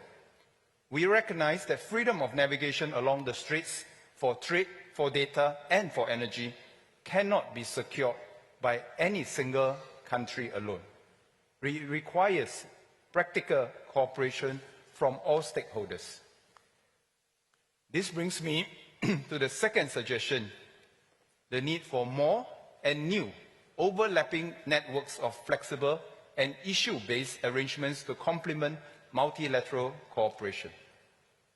If international cooperation is a lattice, multilateral institutions are its pillars. They provide legitimacy and inclusiveness. But as new domains evolve rapidly, we cannot be held hostage by the lowest common denominator. We should instead develop flexible partnerships with like-minded countries, forming coalitions of the able and willing. These serve as the connecting beams of our cooperative lattice to bridge gaps, test ideas, pathfind in new and uncharted territories. And as our second speaker mentioned, some of these new networks must include not just countries, but also other stakeholders. With these networks, we can work towards building trust in domains such as cyber and AI. AI offers tremendous opportunities to strengthen national security, but no government wants an uncontrollable AI-enabled weapon system. This is why Singapore has worked with partners like the Netherlands and the Republic of Korea to convene global discussions on military AI governance. In the cyber domain, Singapore launched the ADMM Cyber Security and Information Center of Excellence in 2023. Singapore saw value in building a regional network that translates UN-level norms into practical regional cooperation. ACICE is leading an effort to implement the 11 UN norms on responsible state behavior in cyberspace for ASEAN member states. Beyond cyber and AI, Singapore sees an urgent need to establish guardrails to protect our critical underwater infrastructure. As Australian DPM Richard Miles noted yesterday, subsea cables and pipelines are critical infrastructure underpinning our global connectivity, and their vulnerability is a growing shared concern. These systems span jurisdictions and cannot be secured by any single state alone. This is why Singapore spearheaded the development of the guiding principles for underwater infrastructure defense exchanges, or GUIDE, with like-minded partners. And we launched this yesterday, and we welcome more partners to join us. While we work with Brunei and Thailand to co-sponsor the 2025 ADMM concept paper on critical underwater infrastructure, or CUI security, from a defense perspective, we saw a need to bring together like-minded partners from across different regions to tackle the global and transboundary challenge of CUI security. We are pleased that GUIDE was launched yesterday with 17 countries from Europe, Southeast Asia, Oceania regions, and the Middle East. GUIDE is a non-legally binding multilateral initiative that outlines shared principles for CUI security and highlights potential areas of cooperation for us to translate into real capability. The value of GUIDE is not only in the principles themselves, but in the network it builds. Through GUIDE, we hope to bring countries together around a shared vulnerability and develop common practices before they are tested in crisis. Let me turn to my final suggestion on politics. Trust abroad requires confidence at home. Emeritus Senior Minister Goh Chok Tong once described Singapore as a small speedboat in an open sea. This image still holds. We cannot control the sea, but we can certainly keep our boat seaworthy. A captain cannot steer the boat effectively if the crew is divided. If our society is anxious or distrustful, our leaders will have less room to negotiate abroad. Conversely, domestic confidence and cohesion create space for governments to engage meaningfully and constructively and strike compromises and collaboration necessary for peace. Domestic stability and external collaboration form a double helix that can and must reinforce each other. In these rough seas, steering the boat is not an easy task. It may be tempting to enact simple, populist solutions to earn domestic short-term support. However, over time, such solutions erode trust, deepen divisions, and leave societies less resilient. True leadership demands the courage to speak difficult truths, the discipline to take a long-term view, and the conviction to act in the broader interests of our people. There is no shortcut for solving problems at home. Blaming others will not fix what is broken at home.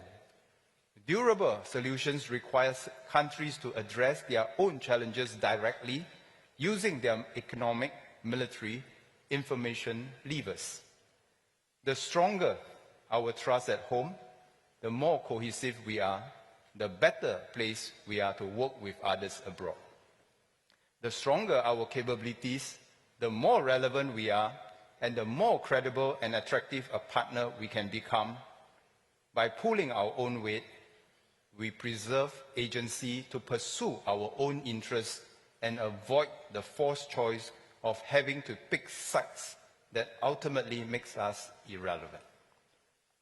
Ladies and gentlemen, our challenges ahead are daunting. But I must say that every generation will have our own challenges cut out for us. But they also represent opportunities for us to strengthen cooperation between states. Our challenges will not define us. Our responses to our challenges will define us. We can either be paralyzed by the magnitude of our challenges and retreat into zero-sum competition, or we can choose a different path by refreshing the rules that matter, creating new norms for emerging domains, and sustaining practical cooperation. Amidst these changes, our goal remains the same: to build a better future for the next generation.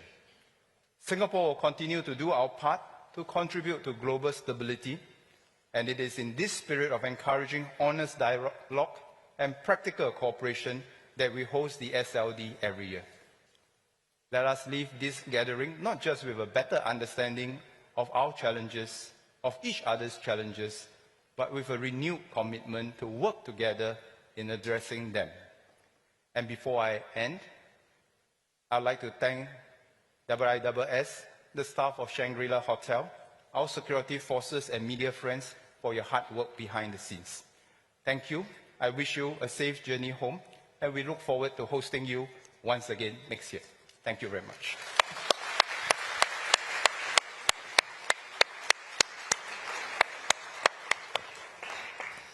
Minister, thank you very much for a couple of things. First, for giving public expression to the Guide initiative that was launched yesterday. That is, of course, excellent to hear, but also for the elegant and, if I may say, dialectic way in which you presented your argument around principles, partnerships and policies, joining the trust, transparency and talks that were offered by Japan this morning. So we shall now turn to our discussion. We have a long list of people who are seeking the floor, so we will again take a group and then return to the panel. We shall start with John Cavalier of the United States. Thank you. This question is for the whole panel, but is probably most salient to Secretary Teodoro. In what could be described as careful and deliberate remarks, Secretary Hegseth referred multiple times to the first island chain as a central concept to the United States strategy for the region. I think I don't want to tell anyone in the room that we can agree that something's very important and not necessarily agree what that thing actually means. I would like to ask the panelists, what does this term mean to your country and institution, and what is its relevance for national and regional security and stability? Thank you. Thank you very much, John. And we'll take from Vietnam, Haido Tam. Thank you so much for that very insightful and enlightening session. My questions go to Philippine Minister of Defense. That we heard yesterday that Secretary General Kao Kim Hwan of ASEAN informed that likely that the COC negotiation will then end up this year with some result. So from your perspective, what is the COC that you would expect? And the second question, could you assess, because we observe the constant encounters between the Philippines and Chinese assets at sea. So could you assess the risks of escalatory confrontations or the conflict in the region? Thank you. Thank you very much. And from the Young Leaders Group and from Thailand, okay, that has just disappeared. Then I'll move on also from the Young Leaders Group, Ana Pereira de Arroyo from Timor-Leste. Thank you very much, Chair. My question is for the Admiral Giuseppe. It's about saying, if you want peace, prepare for the war. Okay, so I am from a small and least developing country. I don't feel like, I don't agree with this saying, because this is giving room to countries which are very powerful to create weapons that are a threat to global stability and human survival. So how about the small developing countries who have little defense capability? Because for me, the true peace isn't built for war, but by investing in human development. So I would like to hear some comments from you about the small developing countries who have little defense capability. That's all. Thank you. Thank you very much. And we have from China, Chi Chang. Thank you, Chairman. My question goes to Philippine Defense Minister. President Marcos of Philippines said that regional countries should continue making efforts to conclude a COC, Code of Conduct. And in your speech, you mentioned that Philippines respect the rule of law and preferred peaceful settlements of disputes. However, in recent years, we have witnessed that Philippines send personnel to land on uninhabited island reefs in South China Sea.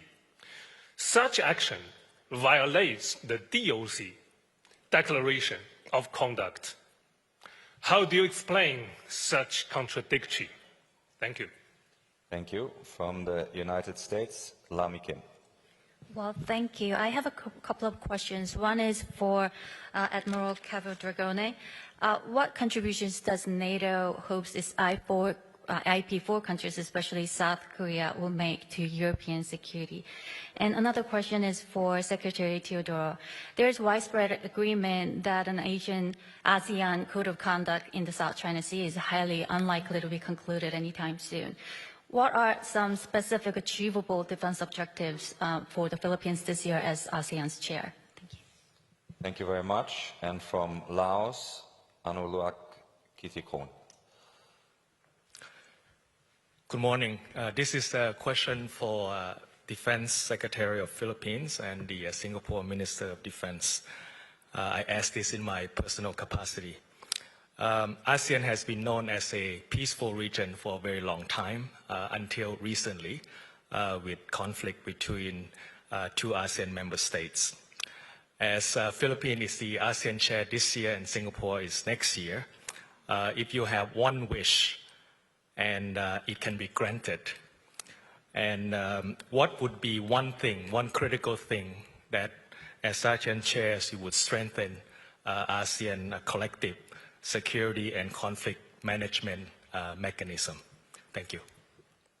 Thank you very much. And from the Young Leaders Group and from Myanmar, Kinkin Kiaki. Thank you for the floor. My question goes to the Secretary of the National Defense from the Philippines and the Minister from Singapore. So it's regarding to internal cohesion and the ASEAN centrality. So ASEAN, we all know that it's a very diverse region, and we all have our own different political systems, also our own internal issues. So because of the different members of the ASEAN countries have a different level of cooperations and partnership with several external actors. So this gives external actors a degree of leverage in influencing the ASEAN agenda and outcomes. So how can we make sure internal cohesion for the ASEAN centrality? Thank you. Thank you very much. And from the United Kingdom, Fenella McCarthy. Thank you, Bastian. My question is for Admiral Cabo-Dragone. So on the topic of the whole of society approach to defence and civil resilience and preparedness, you mentioned that some countries in the alliance are already well on the way to adopting this approach and there might be lessons from them. But what will NATO do to incorporate the experiences and the effective frameworks that countries in this region have in order to make sure that this is an effective initiative across NATO as well? Thank you. Thank you. And from Singapore, Bhavan Jayapragas. Hi, I'm Bhavan from the Straits Times. First, for Minister Chan, could you offer your thinking on whether the guide mechanism can evolve into something like the Baltic Sentry initiative in the Baltic, where the states in the region are contributing assets? And a second question for Secretary Teodoro and Minister Chan. I think Sir John Chipman also alluded to this on arms control.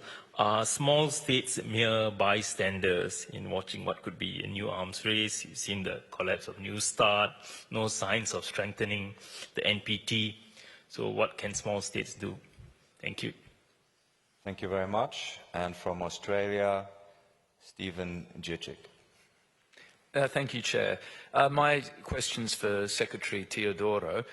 Secretary, Australia and the Philippines said last year, as you know, that they'd develop an enhanced bilateral defence cooperation framework and, quote, progress arrangements for Australia's construction, use, upgrade and maintenance of defence infrastructure in the Philippines. Sir, on this front, what work has already been progressed and what projects are being contemplated in the future?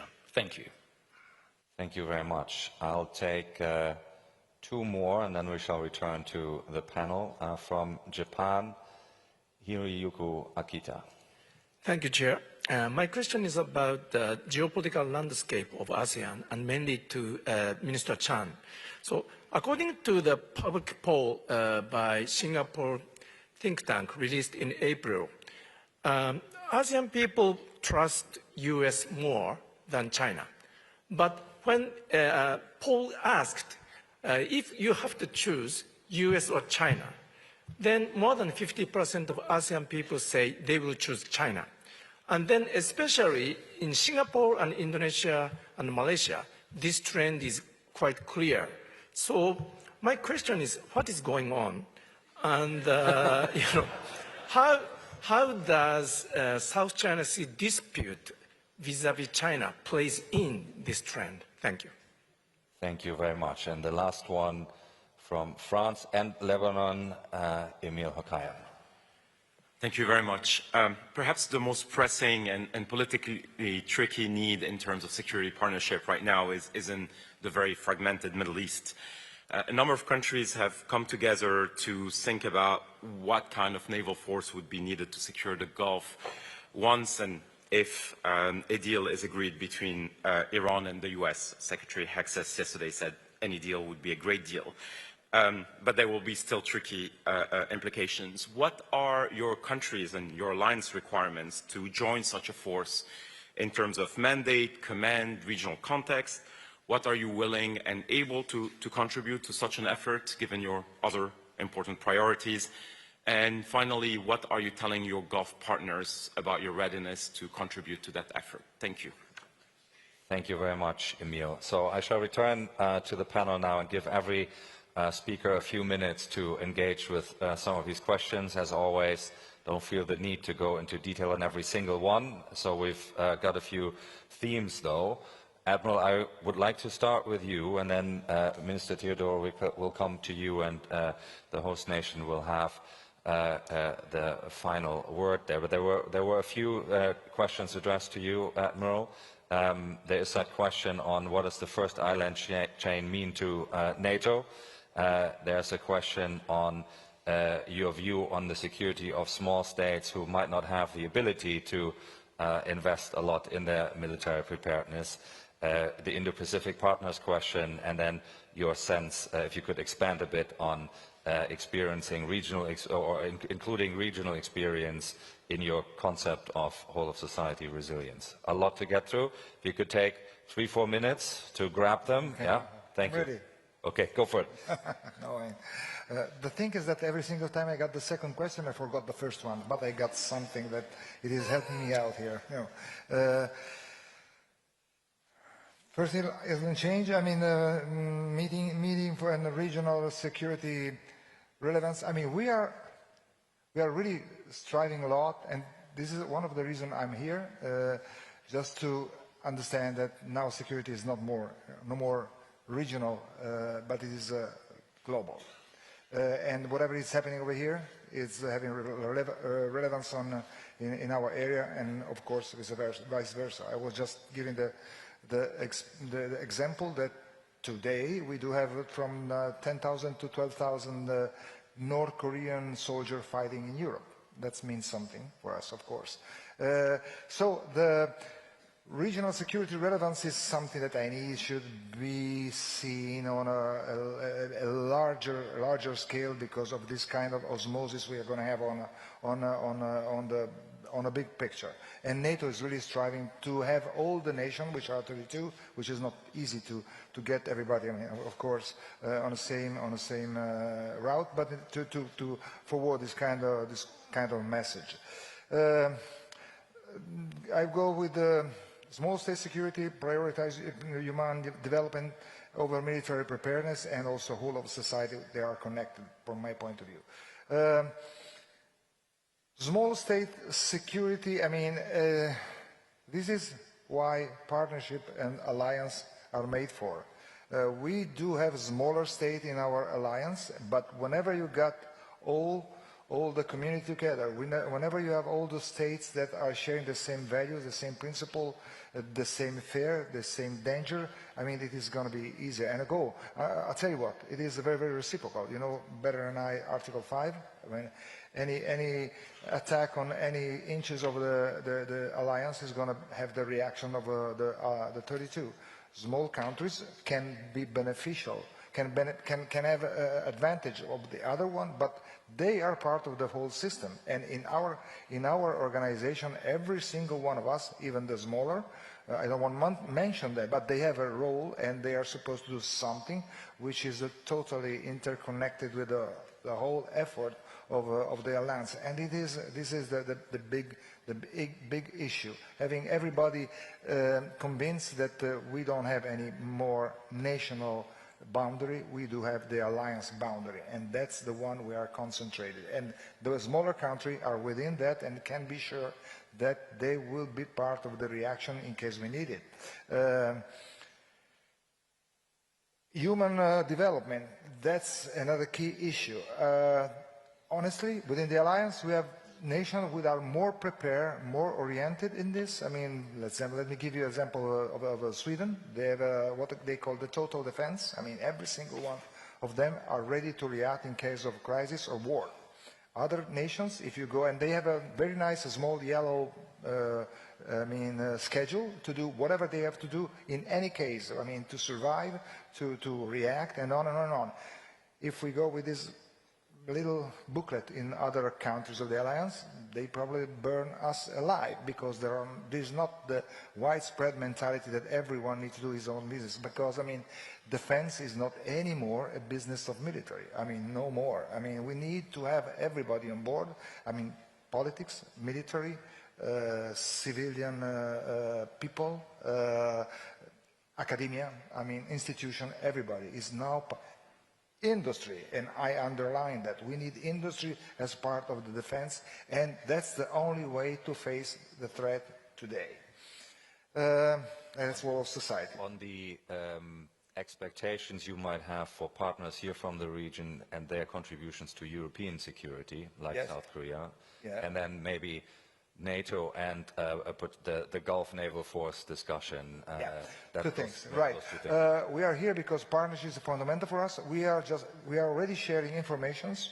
We are already sharing counter-hybrid threat, counter cyber, all this kind of new input, new issue we are developing, and we are developing that together. We are training some partners, people in our Center of Excellence. We are sharing with them, we're absorbing from them a certain amount of reaction to cyber attacks. This is very, very valuable. In this area, we are doing really a lot, and we will increase that. And this is the reason why I'm here. I'm talking with all our partner nations. And we are all headed to improve dramatically this kind of exchanges, which will be beneficial for both of us. Strait of Hormuz. Now we do have a coalition of the willing, which are allies, nations with partners, with like-minded nations that are getting ready, planning in case there will be the conditions to intervene there. I was in the Persian Gulf back in 1987.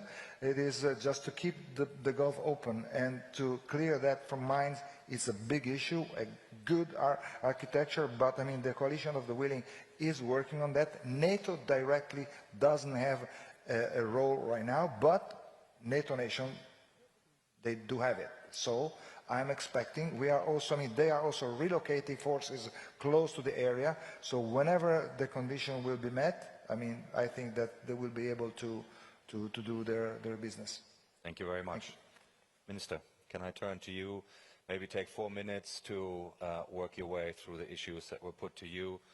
First island chain, there were ASEAN questions as well, and defense partnership questions as well. Oh, thank you very much. What is popularly known as the first island chain for us are countries that have both a bespoke maritime boundary with China and the Pacific Ocean, principally, of course, Japan and the Philippines.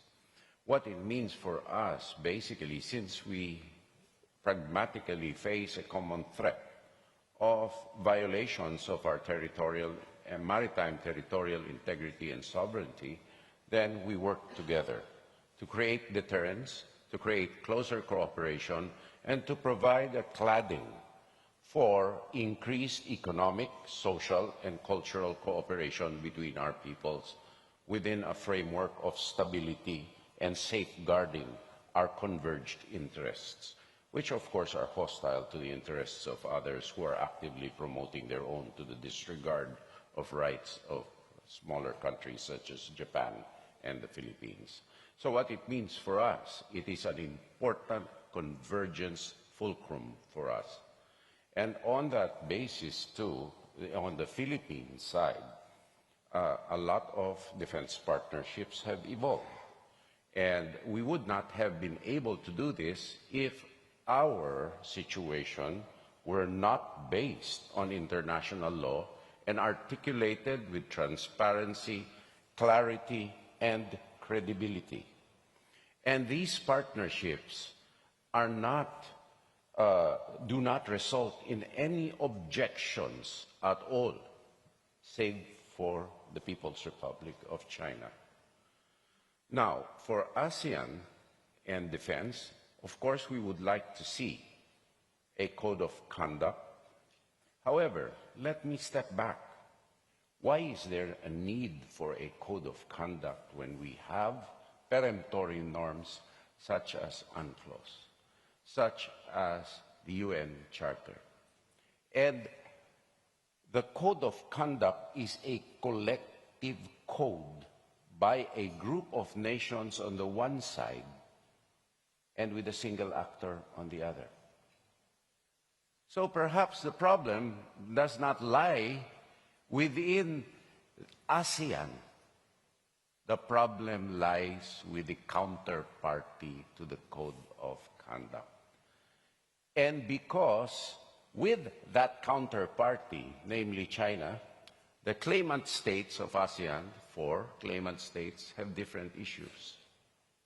And for us, we will not sacrifice our territorial integrity and sovereignty because our Constitution does not allow us to do so. And to do so would be to subvert the popular, democratic, and free mandate that the people gave our political leaders, unlike some autocratic systems where the mandate comes from above, dictated down. In our country's mandates, we have to defend mandates to our populations. We have to defend every international agreement we make to the populace. They are free to question all our activities before a court, who will judge whether or not our acts are based on and not inconsistent with our fundamental laws. So within us, within ASEAN, there is no need for a code of conduct. We have active boundary disputes. However, we trust each other. Our militaries work side by side, and which is why we are actively and we are very happy that there is a cessation of hostilities in the Thailand-Cambodia border, which we are all invested in maintaining that peace. The problem lies with the outlier. And perhaps they would like a vigorous code of conduct so they can bargain for a status quo, which is unfair and unacceptable to a lot of our claimant countries.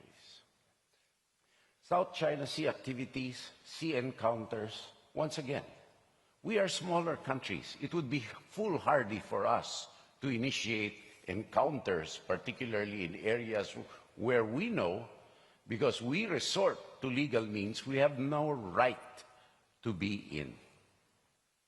Unfortunately, once again, the encounters are caused by an occupant without any right or any legitimate claim that they are willing to demonstrate impartially before an international tribunal, such as in the arbitral award.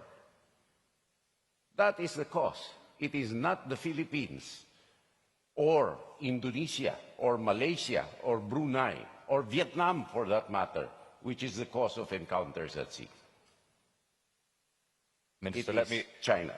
Let us perhaps leave it there, so I can give a few minutes to the host nation to offer to offer your concluding thoughts and pick up on any of the particular issues that were raised and addressed to you. Minister, please. Thanks, Bastian. I think I have a couple of minutes, and I thought there were 4 sets of issues addressed to me, and perhaps, as you say, a set of concluding thoughts, which will be very short. First, on what we expect the guide to do, we have participation from the Baltic states, the Middle East, the Oceania.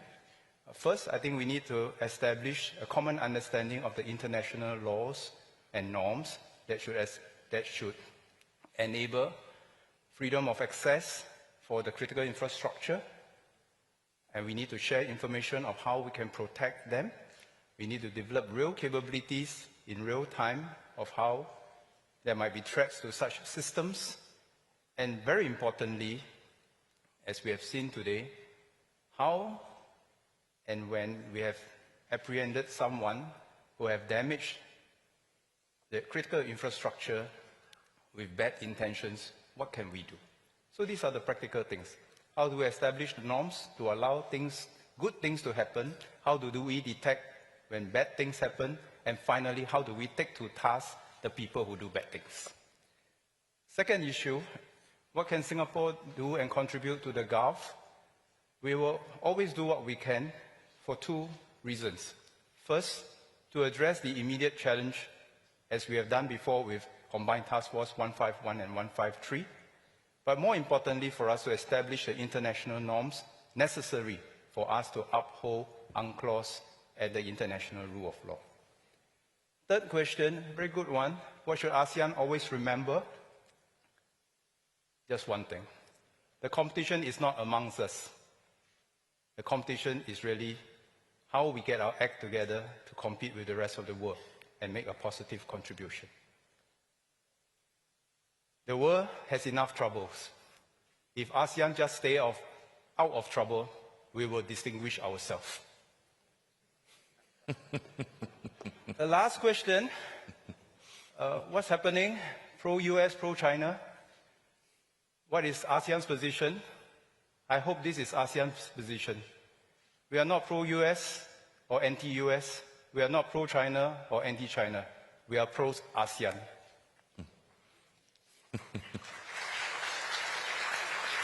Final thoughts. As I was sitting here, I thought of a limerick that I thought I'd just share for the whole Shangri-La dialogue, and maybe this will require the interpreters. Words without action, nothing is achieved. Action without communication, trust is destroyed. No action, no communication, everything is impossible. Action and communication, nothing is impossible. So those are my concluding thoughts. For those who are conversant in Mandarin, maybe it rhymes better in Mandarin and the translator can say this. 空谈不做，万事成难；只做不谈，互信更难；不做不谈，难上加难；做做谈谈，万事不难。Those are my concluding thoughts. Thank you so much.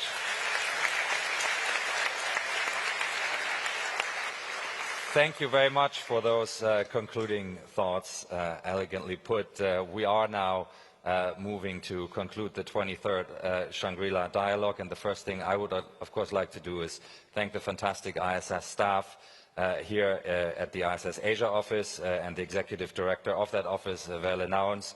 The team has done an outstanding job, of course, reinforced by colleagues from all of our offices who have helped to make sure that we can convene in a setting that includes wide international participation. And it's also my great pleasure to thank the staff of the Prime Minister's office, the President and his team for the splendid reception at the Istana, the Ministry of Defense and the Minister, of course, the Permanent Secretary and his senior officials, and of course the Ministry of Foreign Affairs and Police and the other security officials who were involved and have kept us safe. We had 566 delegates, including 3 heads of state and government, 39 ministers, and all of them supported by some 1,500 officials. 62 nationalities were represented and 46 government delegations participated. The ISS, as we ourselves arranged for 80 bilateral meetings, but there were many more across the 27 bilateral meeting rooms that were used in addition to our own efforts. And we've been proud to have been leading the conversation across the front pages, broadcast news and online social media over the last few days. When we checked this morning, we had already reached over 38 million people via social media.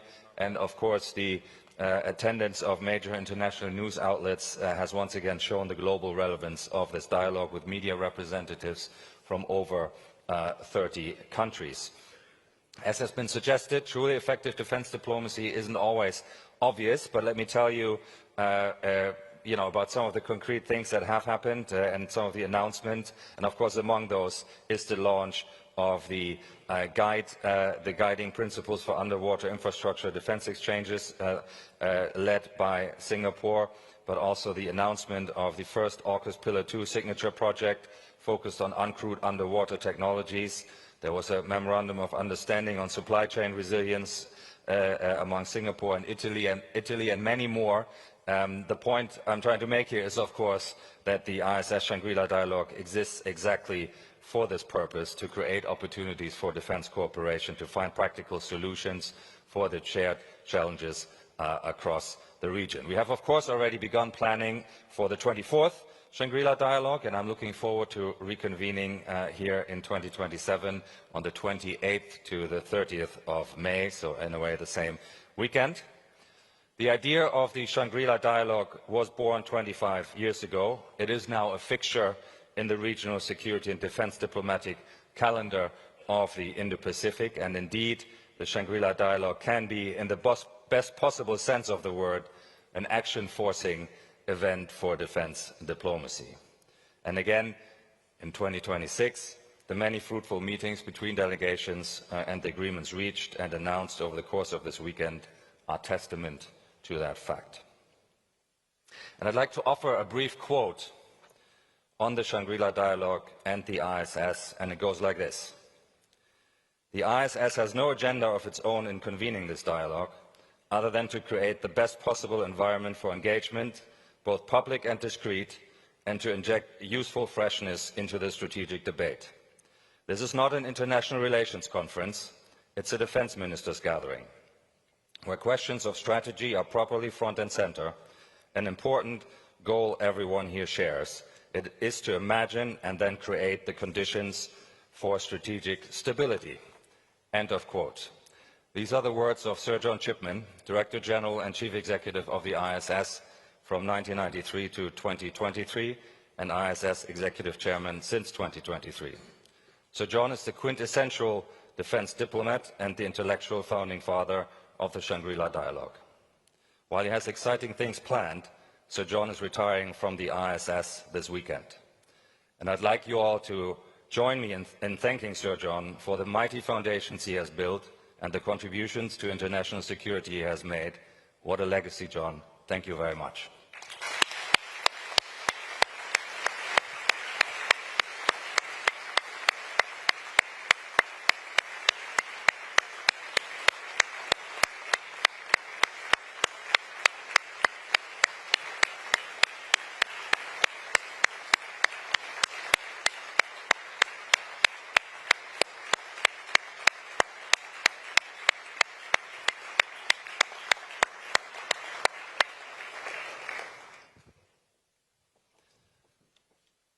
There's really nowhere else to go here than lunch. So